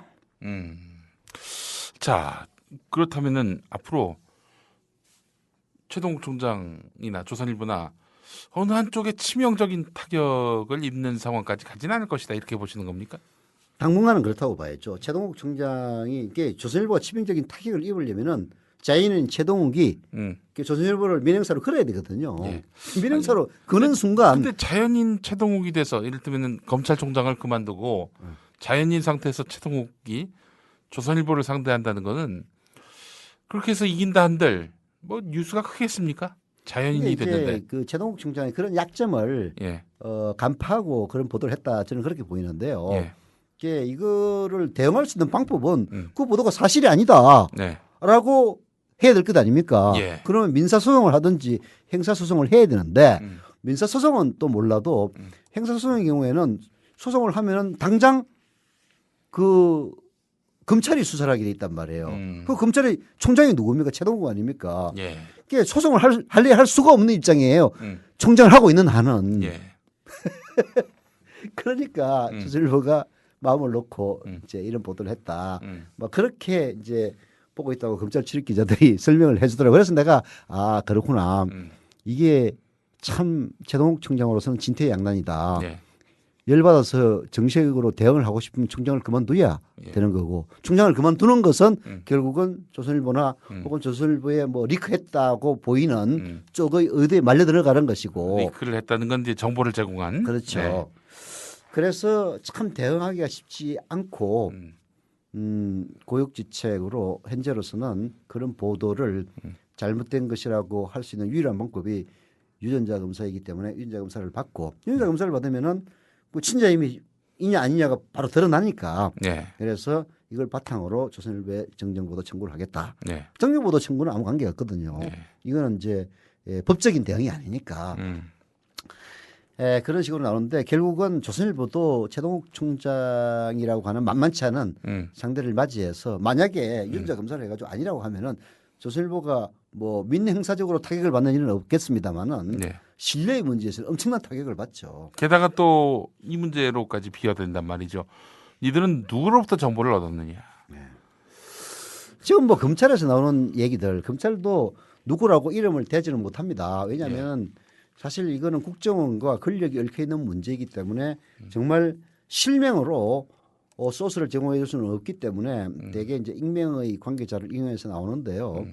뭐 검찰에서는 이게 예를 들어서 뭐 출입국 기록이라든지 그렇죠. 뭐 가족 관계부라든지 본인이 아니면 도저히 알 수 없는 그런 정보들을 뭐 출국이라든지 가족 예, 관계 보도되는 걸로 볼 때 일개 언론사가 취재를 해서 네. 알 수 없는 정보다. 예. 그렇다면 결국은 국정원에서 준 정보가 아니겠느냐. 예. 이런 식의 얘기는 흘러나오고 있죠. 예. 국정원도 이런 상황이 마냥 또 그 어색하고 답답하진 않을 것 같아요. 왜냐하면은 정치권에서 이미 이 검찰총장까지 자기들 마음대로 흔들거나 낙마시킨다면은 다른 공직자들은 어떻겠는가 정말 걱정된다. 이런 공포감이 계속 일어나고 있단 말이죠. 아까 내가 이제 에드거 후보 얘기를 했는데요. 예. 그게 국정원이 국내 정보를 취득을 하다 보면은 이런 부작용이 일어나는 겁니다. 예. 그게 뭐 기소를 하거나 예. 단죄를 하기 위한 것이 아니라면은 불법적으로 정보를 취득하더라도 예. 알 수가 없지 않습니까? 예. 감청하고 사실 한 사람의 개인 전화를 딱 일주일만 감청하면 이 사람의 모든 관계가 다 드러납니다. 예. 뭐 예를 들어서 정치인이 바람을 폈다든지 쉽게 얘기해서 이런 식으로 혼외 정사를 한다든지 예. 혹은 숨기는 아들이 있다든지 이런 것들은 통화만 감청하면 금방 다 알 수 있는 거거든요. 예. 그렇지 않습니까? 예. 이제 그런 불법적인 정보를 취득을 해서 결국은 이용했던 사람이 바로 에드가 후보 CIA 국장 아닙니까? 전 국장. 그래서 그야말로 수십 년 동안 정권이 바뀌어도 CIA 국장은 절대로 안 내놓으면서 그렇게 미국의 어두운 밤의 대통령 노릇을 할 수 있었던 것도 바로 그 바탕에는 불법적인 정보 취득, 네. 특히 스캔들에 대중정치인단에는 치명적인 거거든요. 그 70년대 때 그런 일들 많이 있었잖아요. 네. 현 정권의 비판적인 지식인들, 정치인들 뒷조사 다 해가지고 뭐 이렇게 딱 공개하려 치면은 대통령이 남자 아랫도리 문제는 다루지 말라. 뭔 조사는 다 해놓고 나서 카드를 꺼낼까 말까 하는 해방용으로. 그 단계까지는 가면서 그래놓고 공개하지 말라. 왜냐면 공개하지 말라는 거는 박정희의 뭐 정말 사나이다운 대장부 같은 배포 때문에가 아니라 쥐도 들추면은 뭐 어마어마한 게 나오니까. 그리고 이제 이미 다 써먹었죠. 예. 몰래 그렇게 해서 다 주저앉혀놓고 그런 얘기를 하는 건데 예. 이제 그런 것들이 아니 뭐 박정희 시대 때는 유신 시대고 그야말로 독재 정권이었으니까 그랬다 치더라도 지금 그 2013년에 그런 식의 그 최동욱 총장 얘기는 결국은 그게 10년 전의 일이에요. 예. 그리고 검찰총장 때 있었던 일도 아니고 뭐 사실 여부조차 현재로서는 뭐 밝혀지지 않았습니다만은 이런 식으로 남녀 문제를 에 대한 정보를 취득하고 있다가 필요할 때 이런 식으로 흘려서 리크해서 결국은 정치적으로 악용한다면은 바로 그게 국정원이 이 권력을 위해서 봉사하는 그런 도구로 사용됐다는 결정적인 증거될 것 아닙니까? 예. 그래서 최동욱 검찰과 관련된 이번 사건만 보더라도 국정원으로부터 국내 수사권을 확실하게 뺏어야 되고 그리고 국내 정보를 취득해서는 안 된다라는 당위성을 다시 한번 일깨워주는 그런 사안이 아닌가 하는 생각이 들죠. 예. 자, 국정원으로서는 뭐 NLL 대화록을 공개한다든지 이석기 파문을 일으킨다든지 만약에 그 최동욱 그 검찰총장의 그 혼외 자녀 문제도 국정원이 정보를 준 것이 드러난다면은 이 주요 국면 때마다 국정원의 어떤 그런 위기 상황이 닥칠 때마다 이것을 어떻게든 감추고 국면을 전환하기 위해 수를 썼다는 얘기인데 이런 식의 국내 정책 개입 이거는 정말 어마어마한 그런 아니 물론 이제 지금 현재까지 국정원이 과연 최동욱 검찰총장의 이와 같은 뭐 설에 불과할지라도 예. 정보를 줬느냐 예. 그건 뭐 확인되는 사실은 아닙니다. 그 검찰에서도 이러이러한 정황을 볼 때 국정원에서 줬을 것이 아니냐 이런 식으로 의심을 하는 이제 단계에 불과하고 국정원에서는 펄펄 뛰고 있죠. 그럴 일 전혀 없다라고 예. 펄펄 뛰고는 있는데 여러 가지 정황상 뭐 이석기 사건을 3년간 내사하면서 지금 터뜨렸다는 것이 그것도 뭐 자기들이 더 이상 공개 수사로 전환하지 않으면 안 될 사유가 있어서 공개를 했다. 뭐 이렇게 국정원은 얘기를 하고 있습니다만은 예. 국민들이 대부분이 국정원 개혁에 대한 내외 여론을 누르고 국면을 전환하기 위해서 이 사건을 발표한 것이 아니냐 이런 식으로 보는 국민들이 굉장히 많이 있지 않습니까? 예. 그러니까 그런 식으로 최동욱 검찰에 대한 것도 국정원이 했을 것이라는 의심을 하면서 결국은 국정원 개혁에 대한 혹은 이석기 수사에 대한 영향력 행사 차원에서 최동욱을 낙마시키기 위한 수작이다. 이런 시각이 나오는 것만은 확실한 사실이죠. 네. 알겠습니다. 자, 최동욱 이야기까지 해봤습니다. 음악 한 곡 듣고 오겠습니다.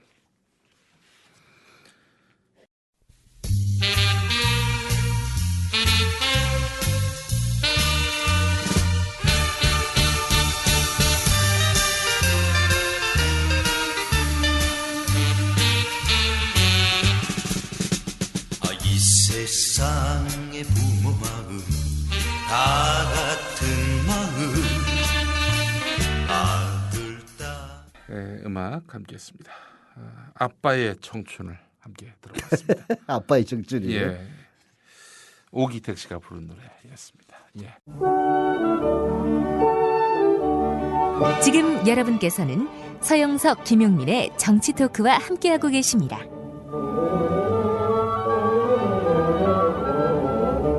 서영석 이사님. 네. 뭐 추석 때 되면은 또 아버님 생각도 나실 거 아니에요. 네. 좀 타기하신 지 꽤 되시죠? 그랬습니다. 제가 대학 다닐 때 아이고. 군대 갔다 와서 복학해가지고 예. 아버님이 제 나이 때 돌아가셨어요. 아이고. 이런 나이에 가셨어요. 뭐 아버님이 제가 듣기로는 젊었을 때, 저 어렸을 때 기억도 나요. 예. 고시 공부를 하다가 이 폐렴에 걸려가지고 아버님께서 고시 예, 공부하시다가 중단을 합니다. 그래서 이제 집안을 일으키는 역사적 중앙 책임을 저희 아버님이 이제 구남매 중에서 둘째였어요. 예. 선친이. 근데 이제 첫째인 이제 큰아버님에게로 이제 넘어가고 큰아버님은 실제로 이제 행정고시 합격해가지고 거의 차관급까지 지나다가 이제 은퇴를 하셨죠. 예. 근데 그 폐렴에 걸리면서 그때 당시 독한 약을 많이 드셨어요. 지금도 저 기억이 납니다. 스트랩토마이신 이런 약들을 이제 드셨는데 그게 결국은 너무나 독한 약 때문에 위암의 원인이 되지 않았느냐 저는 그렇게 보고 있죠. 그 아버님은 이제 위암에 걸리셔가지고 57세에 돌아가셨는데요. 예. 보통 암에 걸리면은 그 암 자체로 사망하기보다는요. 그와 관련된 합병증으로 돌아가시는 경우가 많습니다. 예. 그게 암이 몸의 면역력을 떨어뜨려 가지고 다른 병으로 이제 돌아가시는 경우가 많은데 제 아버님은 당뇨 합병증으로 돌아가셨죠. 그러시군요. 우리 서영석 이사님 지금 뵈면은 참 건강하세요. 여기 저 합정동에서 강남까지 걸어서 뛰어서 이렇게 아니 뭐 강남까지 걸어서 뛰어서 가는 건 아니고요. 예. 제가 이제 집이 두 군데입니다. 예. 두 집 살림을 하시는 두 집 살림. 상도동과 대치동에 이제 집이 있는데요. 예. 둘 다 제 집은 아닙니다만은. 예. 그래서 이제 합정동에서 뛰어서 이게 어디까지 가느냐? 저기까지 갑니다. 이게 반포대교, 예. 즉 잠수교죠. 예. 밑에 있는 게 잠수교고 위에 있는 게 반포대교죠. 예. 그래서 거기까지 뛰어갑니다. 그래서 또 뛰어서 잠수교를 건너요. 예. 거기서 오른쪽으로 가면은 상도동으로 가고 네. 왼쪽으로 가면 대치동으로 가는데 여튼 이제 거기까지 뛰어가는 일을 쭉 해가지고 건강을 유지했었는데 네. 뭐 아시다시피 우리 노정면 기자의 뉴스바를 하기 전에 한 40일 정도 예. 제가 땜빵을 하면서 예. 아침 7시부터 9시까지 하다 보니까 새벽 5시에 일어났어야 됐어요. 예. 새벽 5시에 일어나기 위해서는 일찍 또 자야 됩니다. 예. 그래서 밤에 운동을 할 수가 없는 거예요. 예. 그래서 한 40일 동안 게다가 스트레스 받으니까 많이 먹고 예. 해가지고 살이 듬뿍 쪘죠. 그래서 이제 엊그제부터 다시 이제 네. 뛰어다니기를 하고 있는데 잘 안 빠집니다. 건강을 위해서 참 여러 가지로 운동을 제가 많이 뭐 하십니다. 그러니까 아버님은 사실은 합병증으로 돌아가시고 예. 어머님은 또 이 자궁암으로 고생을 오랫동안 하시다가 돌아가셨어요. 그 가끔씩 저 우리 서 이사님 보러 오시던 분들 보면은 네. 다 서 이사님보다도 나이가 좀 어리신 분들인데 어리다기보다는 좀 연배가 좀 아래인데. 아래인 분들인데 네, 얼굴만 보면 훨씬 늙으신 분들이 많죠. 아이고 큰 형님 뻘 되시는 분들인데 서 이사님 참 건강하게 사시는 편입니다. 저는 별로 유명 인사가 아니기 때문에 빠집니다만은 예. 보통 이제 7호학번 그룹들 중에서 유명한 분들이 몇 분 계세요. 예. 박원순 시장이 예. 한 해 나이는 더 많습니다만은 7호학번입니다. 예. 그다음에 손석희 예.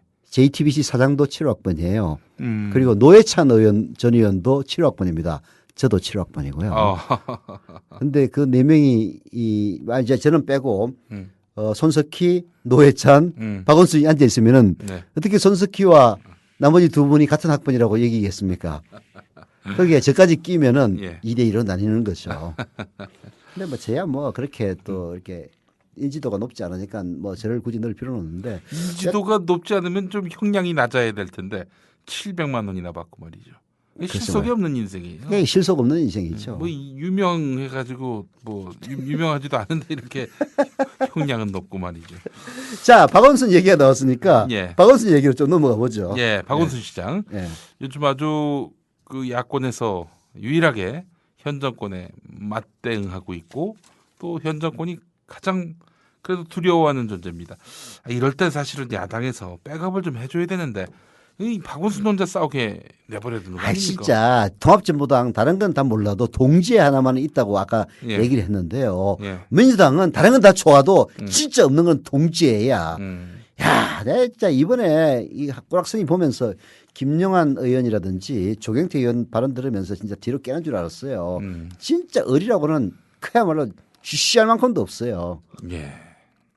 아니 이런 식으로 당이 어려우면은 사실은 동지애를 발휘해서 욕하고 싶은 마음이 있어도 그렇죠. 참고 자제를 해야 되는데 왜 당입니까?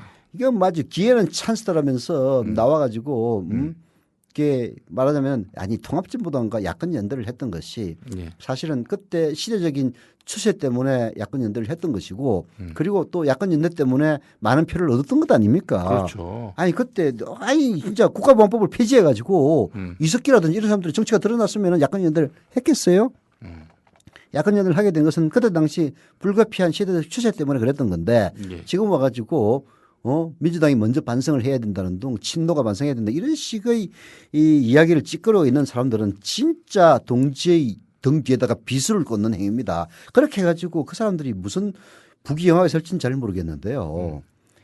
야 진짜 참 정말 그 별적이 큰 그 여파도 없을 만한 분들 이야기는 하지 마시고 박원순 시장 이야기 하시죠. 예 아니 이제 박원순 얘기가 나오다 보니까 거기까지 갔었는데요. 예. 이제 박원순이 타겟이 된 것은 사실이죠. 예. 그게 저는 뭐 박원순 시장이 결국은 좀 진보계획적인 사람들에게야 마음에 쏙 들겠지만은 보수적인 사람들한테는 큰 임팩트가 있겠느냐 예. 이렇게 생각을 했거든요. 예. 근데 새누리당이 하는 걸 보면은 꼭 그렇지만은 않다라는 생각을 많이 하게 됩니다. 사실 정치적으로 대립각을 세운다는 게 동전의 양면과도 같아가지고요. 네. 상대방을 코너에 몰아 넣을 수 있는 것처럼 보이면서도 거꾸로 그 사람을 키워주는 역할을 합니다. 그렇죠. 특히 권력일 경우에는. 예.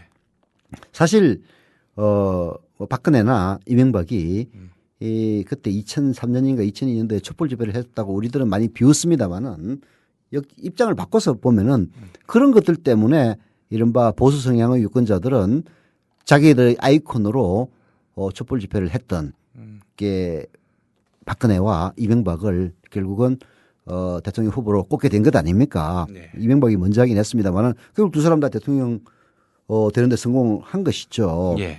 결국은 그때도 나름대로 자기들 입장에서는 그 노무현 대통령으로부터 혹은 진보개혁 세력으로부터 탄압받는 그런 모습을 보여줌으로써 그런 이제 성공을 했던 것인데요. 지금 그 생각을 전혀 못하는 것 같아. 예. 박원순 이렇게 조지면은 솔직히 박원순 키워주는 거거든요. 이게 진보 개혁적인 세력뿐만이 아니라 보수적인 사람들 중에서도 이른바 박원순에게 대해서 갖는 호감 네. 이런 게 우리는 모르고 있었는데 새누리당이 이렇게 박원순을 집중 포격을 함으로써 야, 이게 상당히 임팩트가 있는 모양이거나 거꾸로 알 수 있게 되는 그런 계기가 되는 것 그런 느낌도 듭니다. 네.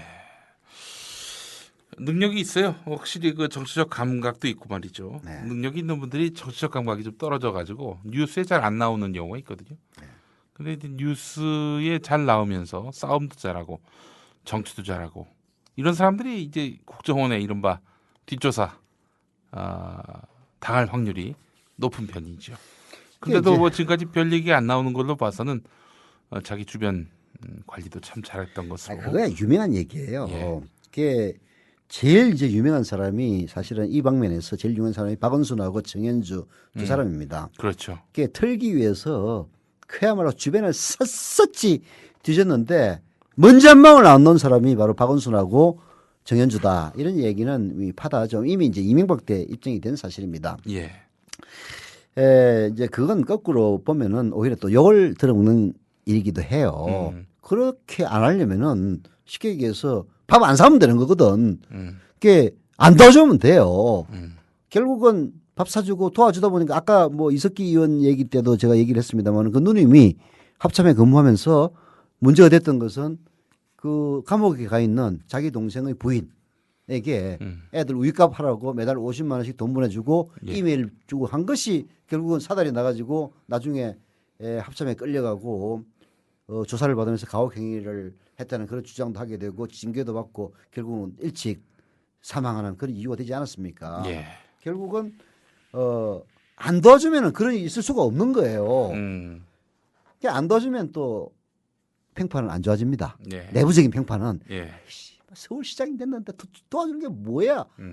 노무현 대통령 때도 그런 일 있지 않았습니까? 그렇죠. 대통령이 됐는데 도대체 우리한테 안 도와주고 뭐 하는 거야? 예. 하이 데일리 스프레이즈 광고 안 줘. 음. 철저하게 실력 순위에서 주는 거야. 그러니까 오마이뉴스 이런 데가 광고 더 많이 받아가고 그때 이 보수적인 매체에서도 찍소리 못했던 거는 뭐 노무현 대통령에게 뭐 기회를 했느니 말느니 이런 거 일체 상관없이 철저하게 트래픽에 의해서 광고를 나눠줬어요. 예. 그러니까 보수적인 매체들은 트래픽이 적으니까 예. 그 가서 얘기를 못하는 거야.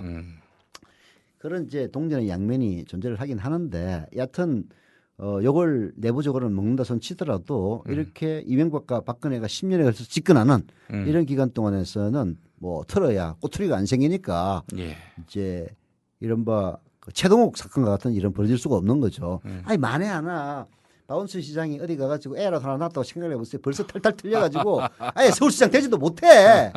그렇지 않습니까? 예. 근데 분명한 거는 이런 식으로 새누리당이 박원순을 공격하면은 분명한 것은요. 박원순 키워주는 겁니다. 예. 맞습니다. 자, 박원순 시장. 지금 뭐 핵심은 이거죠. 무상 보육 문제와 관련해서 무상 보육. 예, 무상 보육 문제와 관련해서 정부로부터 당신들이 약속한 거 아니냐. 네. 당신들이 약속해서 그렇게 해서 이제 지방 정부에서 결국에는 실무적 역할을 해야 되는 건데 그렇다면은 중앙 정부가 돈은 지원해 줘야 되는 거 아니냐. 이런 입장이었는데 중앙 정부가 지금 현재까지 나오는 게 없어요. 네. 그리고 뭐 지금까지는 8대2 그러니까 중앙 정부가 2 지원하고 나머지 8을 서울시가 이렇게 부담하는 형국이었는데 박근혜 대통령이 앞으로 5대5도 아니고 정부가 좀 더 많이 부담하는 형식으로 책임을 지겠다라고 얘기했는데 여전히 8대2입니다.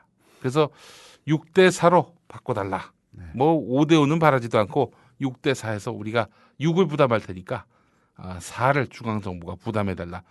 박원순 시장이 이렇게 뭐 애원하다시피 했는데 정부는 이거를 묵사라고 무시하고 있습니다. 지금 아마 그 법이 계류돼 있을 거예요. 예. 계류돼 있는데 새누리당이 반대해가지고 통과가 못 되고 있는 상황이죠. 예. 그리고 이제 무상보육이라는 것은 이게 복지에 관한 일 아닙니까? 예. 그래서 그 예산을 뭐 지방 정부와 적절하게 이제 나눠서 할 수는 있지만은 예. 아무래도 정부의 책임이 더 크다고 봐야죠. 예. 그래서 정부가 더 많은 부담을 하고 지방자치단체에 그 부담을 돌려야 되는데 현행 규정은 서울시는 8대2, 즉 지방정부가 8을 부담하고 중앙정부가 2를 부담하는 그런 형식이고요. 서울시를 제외한 다른 지방자치단체는 서울시보다도 재정이 더 열악하기 때문에 5대5, 즉 정부가 중앙정부가 5를 부담하고 지자체가 5를 부담하는 이제 이런 상황인 거죠. 예. 근데 사실 박원순 시장이 무상보육 뭐 지방채를 이제 2천억 발행해 가지고 무상보육을 이제 결국은 중앙정부의 지원이 더 이상 늘어나지 않은 상태에서라도 하려면은 지방채를 발행할 수밖에 없다 해가지고 이제 지방채 하겠다고 나왔었더니 사방에서 떨고 일어나 가지고 저기 다른 그 선심성 예산을 줄이면은 될 건데 그렇게 하느냐 얘기하는데 나 진짜 그 얘기 듣고 깨는 줄 알았다고. 선심성 예산을 줄여야 될 놈들이 누구냐고요. 참나 진짜. 아니 지금 온갖 국채를 발행해가지고 빚을 갖다가 노무현 시대 때보다 2배 이상 늘어나게 해놓은 정권이 바로 이명박 박근혜 정권 아닙니까? 그런 정권이 이게 무상보육 예산 없어가지고 못하니까 지방채 그것도 뭐 중앙정부 뭐 수십조 원, 수백조 원의 그 빚에 비하면은 세 발의 피죠. 2천억 원 지방채 발행한다고 그랬더니 털고 일어나가지고 무슨 불효불급한 예산을 줄이면 야 진짜 그 주둥아리를 갖다가 그냥 재봉틀을 깨매고 싶더라고요. 야, 어떻게 저렇게 선심성도 아니고 뭐 악심성 예산이 많았죠. 4대강 예산도 그랬고. 자, 하여간 그 무상보육과 관련해서 정부가 어떻게 말을 바꿨는지 저희 예전에 그 만들었던 음성 파일이 있습니다. 그거 잠깐 좀 한번 들어봅시다. 이야기 계속 나누겠습니다. 무상보육. 박근혜 정부는 더 부담할 수 없다는 입장이지요. 그런데 작년 이맘때 무슨 일이 있었을까요? 새누리당 박근혜 후보는 정부의 무상보육 폐지 방침을 비판했고 새누리당 박근혜 후보는 정부가 2살 이하 유아에 대한 전면 무상보육 정책을 폐기한 데 대해 받아들일 수 없다고 밝혔습니다. 박 후보는 총선에서 약속한 대로 지켜져야 한다면서 전면 무상보육 지원 법안이 국회 법사위와 본회의 통과만을 남겨둔 만큼 정부와 타협하지 않고 국회에서 처리하겠다는 것입니다. 취임식에서도 그 의지는 달라지지 않았습니다. 새 정부는 보육원 비용과 양육 비용을 지원하는 무상보육 대상을 모레부터 만 5세 이하로 확대합니다. 아이를 낳고 기르는 것이 진정한 축복이 될 때 국민 행복 시대는 만들어지는 것입니다.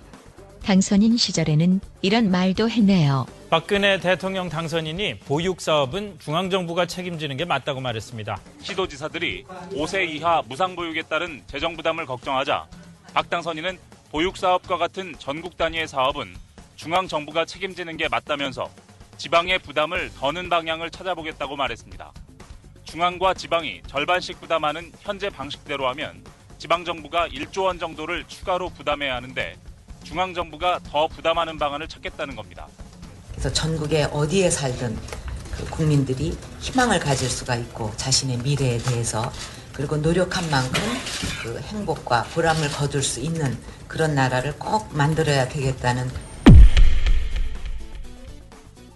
박원순 서울시장은 중단 위기에 몰린 무상보육 재정을 지방채 발행으로 확보하겠다고 밝혔습니다. 더 이상 수수방관하고 있는 중앙정부를 기다릴 수는 없었습니다. 서울시가 눈물을 흘리며 다시 한번 허리띠를 졸라매겠습니다. 하지만 임시 방편일 뿐 지방재정만으론 무상보육을 감당할 수 없다며 국회 법사위에 계류된 영유아 보육법 처리를 요청했습니다. 어머나, 작년에 국회에서 통과시키겠다고 박근혜 대통령이 약속했는데 아직도 통과가 안 됐다는 말? 80%는 어려우니 60%만 부담하게 해달라는 것입니다. 이것은 여야도 영유아 보육법을 개정하면서 만장일치로 합의한 내용입니다.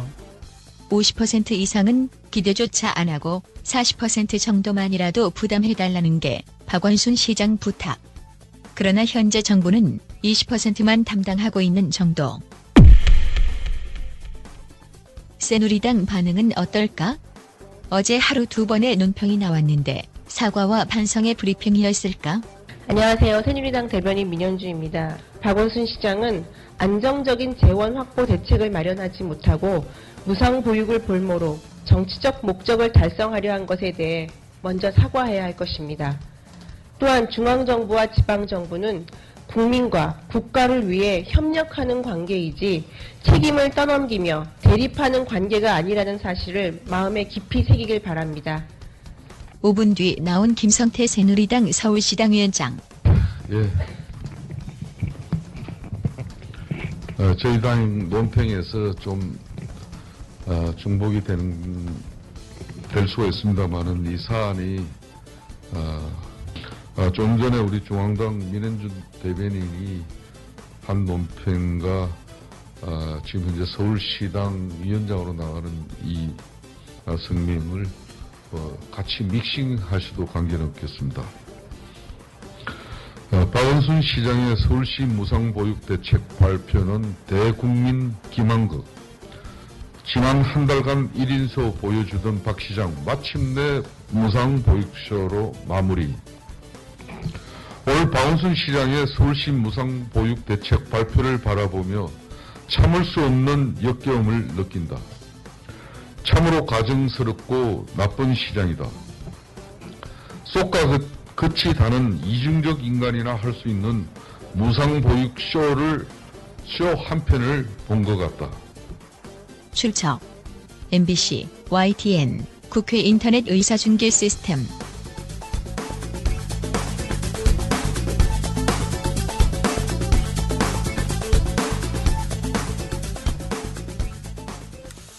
자, 그렇습니다. 이렇게 들어보셨다시피 그 정부가 그렇게 뻔히 약속해놓고 당장 올해 대통령 당선되고 나서 이 당선인 신분 때 시도지사 모아놓고 정부가 좀 더 부담하겠다 이렇게까지 얘기했던 사람들이 이제 와서 말을 바꾸고요. 반성이나 사과는커녕 도리어 박원순 혼자 다 무상보육 망쳐놓은 것처럼 이게 분위기를 오도하고 말이죠. 그러니까 장악된 언론 통해서 이렇게 농간을 피우면 국민들이 다 속는다라고 생각하고 있는 이런 참 이 새누리당의 이런 폭거를 보면서 정말 이 나라 국민으로 살기가 참 너무 싫습니다. 솔직히 얘기하죠. 예. 근데 지금 이게 결국은 박원순에 대한 공격 또 이석기 사건을 빌미로 이렇게 이석기를 특별 사면했던 문재인 의원 문재인 의원이 사면한 건 아닙니다. 노무현 대통령이 특별 사면을 했죠. 그런데 이제 시민사회단체에서 이석기 의원의 모친, 자궁암에 걸린 모친이 이 투병 중임에도 불구하고 아들을 석방해 달라면서 뭐 단식 투쟁까지 했다든가 하여튼 그런 일들이 있어가지고 결국은 이제 사면을 하는데 그때 사면할 때 당시 문재인 의원이 민정수석을 했어요. 노무현 대통령 당시에 특별 사면은 법무부에서 올리면은 민정수석이 관여할 여지가 별로 없었죠. 사실 문재인 그 당시 민정수석이 뭐 이석기를 자기가 직접 담당한 사람도 아니고 무슨 연이 있어가지고 특별히 봐달라고 했겠습니까? 그럼에도 불구하고 지금 보수 진영의 이야기는 이석기는 나쁜 놈. 그래서 이석기를 사면해준 너 역시 나쁜 놈. 그래서 강검실 그때 법무장관이 강검실 장관이었습니다.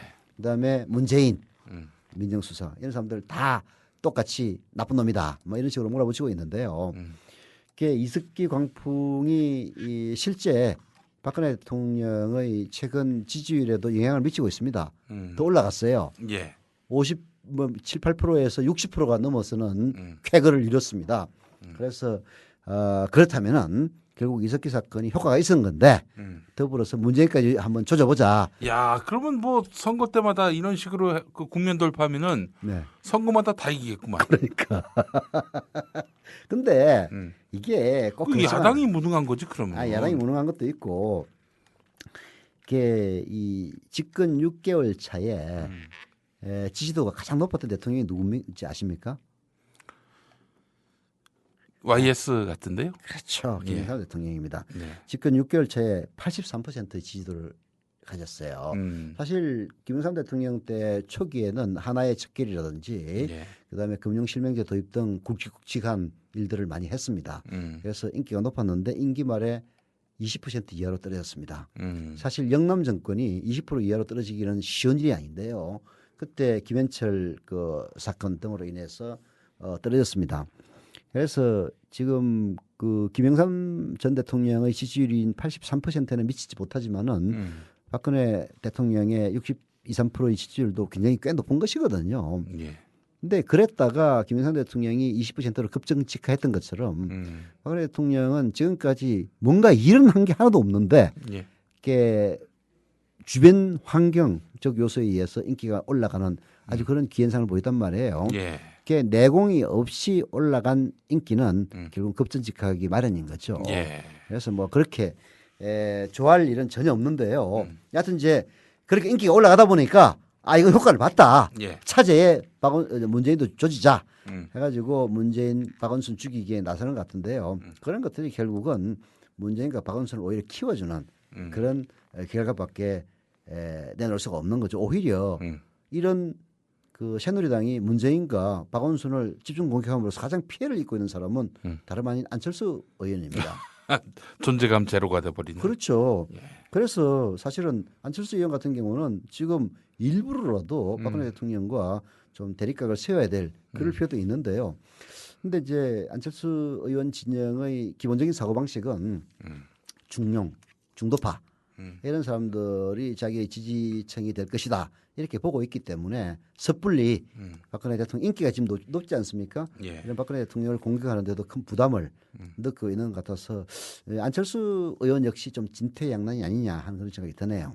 예, 박원순 시장 이야기로 우리가 한번 또 정리를 해봤는데 말이죠. 박근혜 대통령의 지지율, 뭐 저는 별 관심을 갖지 않습니다. 왜냐하면은 뭐 응답률이 10% 안팎이면은 박근혜 잘한다고 답할 사람만 뭐 전화를 받는다는 거 아니겠습니까? 근데 통계학적으로 보면은 응답률이 10%라고 해서 신뢰도가 없는 건 아닙니다. 근데 외국에선 버려요. 외국에서는 이제 30% 이하면 버린다라고 얘기를 하는데 요즘은 이제 귀차니즘이 전 세계를 횡행하다 보니까 외국에서도 응답률을 그 높이는데 굉장히 큰 어려움을 겪고 있는 건 사실이죠.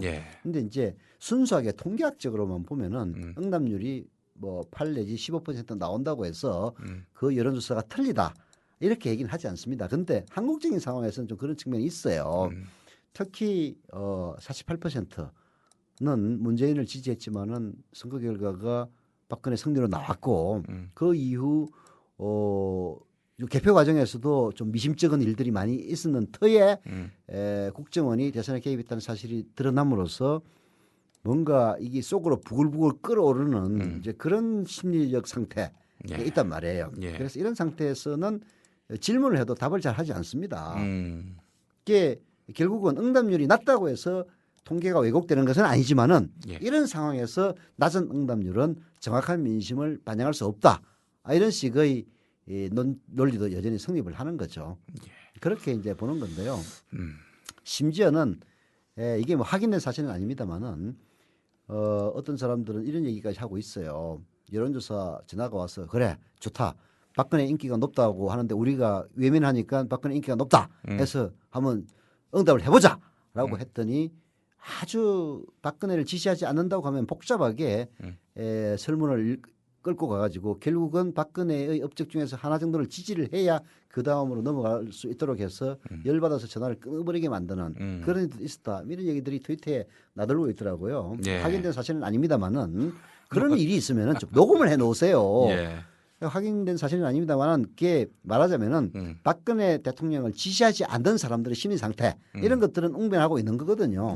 그래서 낮은 응답률이 정확한 민심을 보여주지 않고 있는 것이 사실이 아니냐 저는 그렇게 봅니다.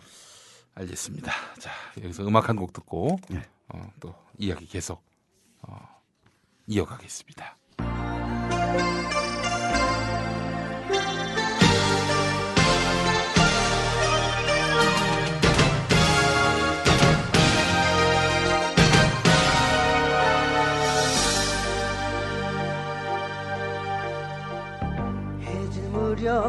거리에 나가 차를 마시면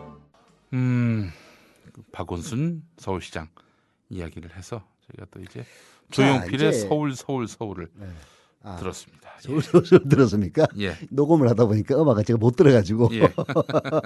헷갈렸습니다. 예. 자, 이렇게 이제 박원순과 문재인을 새누리당이 공격하는 이유가 뭐냐? 예. 저는 두려움 때문이라고 봐요. 그럼요. 그게 모든 기저에는 두려움이 있습니다. 그렇죠. 예. 왜 두렵느냐? 예. 새누리당에 후보가 없기 때문이에요. 그게 지금 서울시장 후보? 아니 대선 후보? 대선 후보가 없는 거죠. 아니 그러면은 그 박원순을 공격하는 게 1차적으로는 서울시장을 겨냥하는 것이겠지만은 예. 박원순을 서울시장부터 낙선을 시켜야 음. 잠재적인 대권 후보에서 탈락을 시킬 수가 있다 이렇게 보는 거 아니겠어요? 예.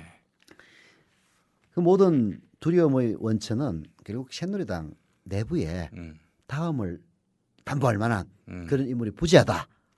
이게 이제 있는 거죠. 지금 여론조사 여권의 후보군들을 보면은 김무성, 김문수, 정몽준 이 빅3를 이룹니다. 예. 근데 이름을 들어보시면 다 아시겠지만은 야권에 비하면은 형편무인지경이죠. 안철수, 문재인, 박원순이 야권의 빅3라면은 여권의 빅3는 방금 제가 말씀드렸습니다만은 김무성, 김문수인데 A 김문수 그리고 정몽준 버스비 70원의 정몽준 지하철이었나요? 여하튼 70원의 정몽준 이 세 사람이란 말이에요. 딱 보면은 게임이 안 되지 않습니까? 예. 이게 결국은 여건이 맞이하고 있는 딜레마이자 두려움의 원천이라고 볼 수 있는데요. 그래서 항상 나오는 인물이 있습니다. 누구겠습니까? 예. 반기문. 반기문에 대해서는 뭐 끊임없이 얘기가 나왔었죠. 여권 혹은 야권의 인물로. 근데 지난 18대 대선, 즉 박근혜 대통령이 당선됐던 18대 대선에도 새누리당의 친이그룹, 이명박 그때는 당시 대통령이죠. 예. 대통령 친이그룹에서는 박근혜 당시 후보를 견제하기 위해서 반기문을 끌어들여야 한다 이런 이야기가 있었습니다. 예. 근데 박근혜의 대항마로서 반기문 그 유엔 사무총장 자신이 단호하게 일축했죠. 나 안 나간다. 명백하게 얘기를 했습니다. 예. 그래서인지는 모르겠는데요. 지난 8월 22일 반기문 총장이 방한을 했을 때 박근혜 대통령이 굉장히 환대를 했습니다. 물론 반기문 총장은 유엔 사무총장이고요. 외교적으로 국빈 대우, 즉 국가 원수급 대우를 받는 VIP입니다. 그래서 당연히 잘해주는 거는 맞는데 이번 8월 20일 반기문 총장이 방문했을 때는 단순한 유엔 사무총장으로서 예우 이상이었다. 이런 식으로 보는 사람들이 많이 있습니다. 그 다음 날 청와대를 예방했었는데요. 예방을 마치고 떠나는 반기문 총장을 박근혜 대통령이 영빈관 바깥까지 배웅을 했습니다. 이것도 상당히 이례적이었다라는 것이고요. 특히 재미있는 것은 반기문 총장이 이른바 박근혜 대통령의 숨은 실세로 알려진 최외출 영남대 부총장이 있습니다. 그걸 만났는데요. 이 최외출 영남대 부총장이 어떤 사람이냐? 청와대 비서실장으로 유력하게 꼽혔습니다마는 결국은 내가 박근혜 대통령의 비서실장으로 가면은 안 된다라고 해가지고 고사를 했던 최측근 중에 한 명이거든요. 근데 반기문 총장이 이 최외출 영남대 부총장과 만나서 새마을 운동의 세계화를 논의했다. 이런 발표까지 했어요. 이게 심상치 않은 게 아니냐 이런 식으로 정치권에서 보고 있습니다. 그 새누리당 후보로 나올 공산도 크네요. 그게 이제 그 시기적으로는 딱 마침 맞아요. 그게 이 반기문 유엔 총장은 2007년 1월에 임기를 개시했습니다. 그리고 유엔 총장 임기는 5년인데요. 연이 맞지 않았습니까? 그래서 유엔 사무총장 임기가 끝나는 시점이 2016년 12월 31일입니다. 그리고 대통령 선거는 그 다음 해인 2017년 12월 19일이 아니고 아마 2017년에는 12월 20일이라고 그러더라고요. 딱 1년 앞두고 이제 유엔 사무총장을 종료하게 되는 건데 예. 유엔 사무총장이면 뭐 세계 대통령이란 뭐 이름도 있지 않습니까? 예. 그래서 연임까지 하고 그런 유엔 사무총장으로서의 후광을 효과를 잃지 않으면서 대선에 출마할 수 있는 최적의 시기에 유엔 사무총장을 그만두는 거죠. 그래서 저는 이제 반기문 총장에 대해서는 여건이 심각하게 고려할 만한 후보이고 그리고 시기적으로도 딱 맞아 떨어지는 그런 측면이 있다. 예. 이렇게 볼 수가 있다고 봅니다. 또 심상치 않은 거는요. 물론 이제 그럴 것이다라는 시각에서 해석을 하자면 한도 끝도 없는 건데 지난달이죠. 8월 달에 이제 아까 방한했다고 제가 말씀을 드렸습니다만은 8월 26일 서울 외교부에서 기자회견을 했어요. 그게 우리가 요즘 뭐 국정원 때문에 신경 안 쓴 사람들은 그 뉴스를 못 봤을 것입니다만은 그 관심 있는 사람들은 다 봤죠. 기자회견을 했는데요. 유엔 사무총장 임기가 끝난 이후 대선 출마 제안이 들어오면 어떻게 할 것이냐 이런 질문에 대해서 과거에는 난 절대 출마하지 않는다 본인이 얘기를 했는데 그 질문에 대해서는 이렇게 얘기했습니다. 반기문 총장이 대변인이 답변했어요. 그게 절대 출마하지 않는다라는 입장에서는 상당히 후퇴한 출마할 수도 있다라는 해석이 가능한 대목이죠. 이 외교관들이 사실 메시지 관리가 정말 잘 되는 분들이거든요. 그렇죠. 이게 반기문 총장이 실제로 출마할 생각이 진짜 전혀 없다면은 단호하게 얘기했을 겁니다. 예. 그래요. 그런데 이제 문제는 뭐냐면은 그렇게 본인이 뜻을 갖는다 한들 박근혜 대통령이 또 밀어준다 한들 그게 또 호락호락하게 또 외부에서 그대로 낙하산으로 대선 후보가 오는 것을 바라만 볼 새누리당이 아니라는 거죠. 이제 저는 그때 당시의 상황에 따라서 좌우될 거라고 보는데요. 이제 2016년이면은 박근혜 대통령 임기 말입니다. 임기 말에 막 접어드는 시기 아닙니까? 그리고 2017년은 명확하게 임기 말이고요. 자, 그 시점에 박근혜 대통령이 반기문을 영입하려고 든다면은 호락호락하게 될 것이냐. 이 문제가 이제 첫 번째 퀘스천 마크입니다. 일단 대통령의 힘이 많이 빠질 무렵에 그렇죠. 뭐 그것도 외부 인사를 당의 이제 대권 후보를 대통령이 데려온다. 이거는 진짜 당내 저항을 부를 수 있는 부분이죠. 지금 영입을 하면 몰라도 그게 2016년을 전후해서 영입하려 든다면은 이제 그런 저항의 문제가 1차적인 변수고요. 그러나 그때 처음 해가지고 반기문 총장의 유리한 변수도 있습니다. 그게 반기문 총장을 집어넣어서 여론조사를 하는데 예를 들어서 뭐 김무성이나 김문수를 집어넣어가지고 여론조사를 하면은 야권이 1, 2, 3등을 차지하는 그런 상황인데 반기문을 여당 후보로 집어넣으면은 뭐 1, 2등하고 서로 맞기른다든지 이런 식으로 되면은 이제 또 상황은 달라지죠. 이길 수 있는 후보라는 게 가장 중요한 강점이거든요. 그래서 저는 반기문 설이 장난은 아니라고 봅니다. 그 이유는 딱 하나예요. 여권에 후보가 없기 때문이에요. 아주 흥미로운 또 화두가 되겠네요. 이번 추석에 반기문이라는 키워드가. 근데 사실 말이죠. 반기문 같은 경우는요.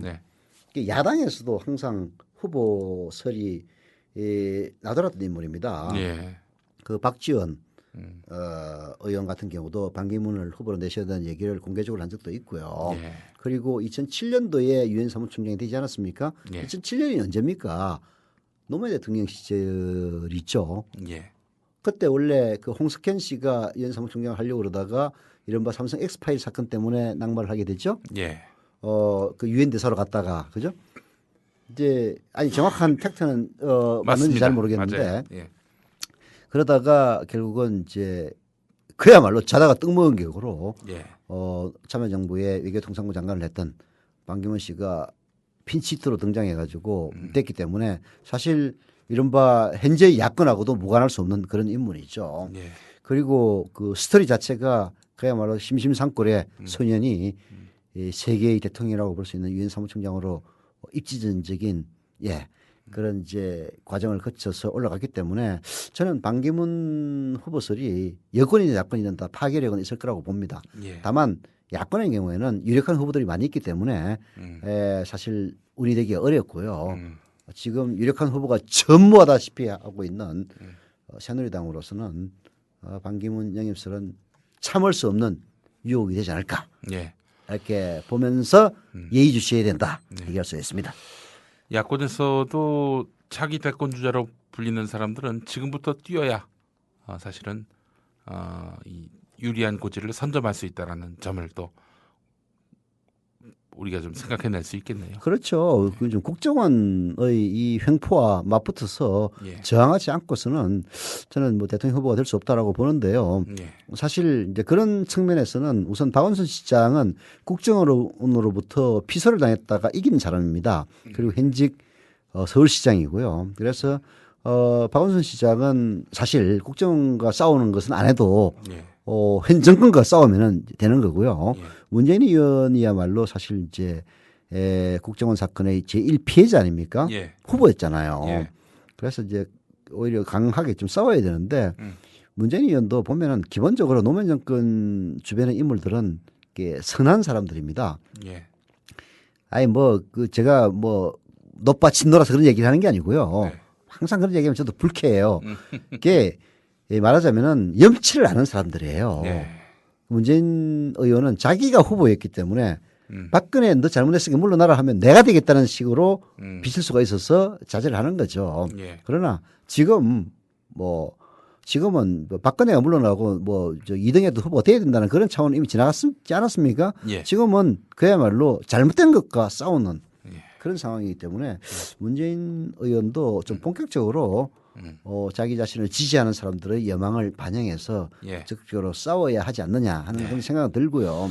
차기 주자들이 열심히 뛰어야 사실은 현 정권이 독재를 못합니다. 그렇죠. 예.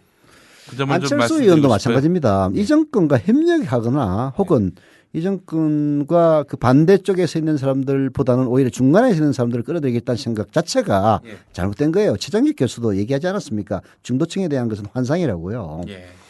그래서 저기 안철수 의원도 생각을 좀 달리 해야 될 것 같다는 그런 느낌은 드는데요. 지금 국정원 전국을 맞이해서 안철수 의원의 입지가 상당히 좁아져 있는 상황이기 때문에 내부적으로도 고민이 많지 않을까 이렇게 예상을 해봅니다. 자, 서영석 김용민의 정치토크 오늘 순서 모두 마무리하겠습니다. 여러분 애청해 주셔서 감사하고요. 고맙습니다.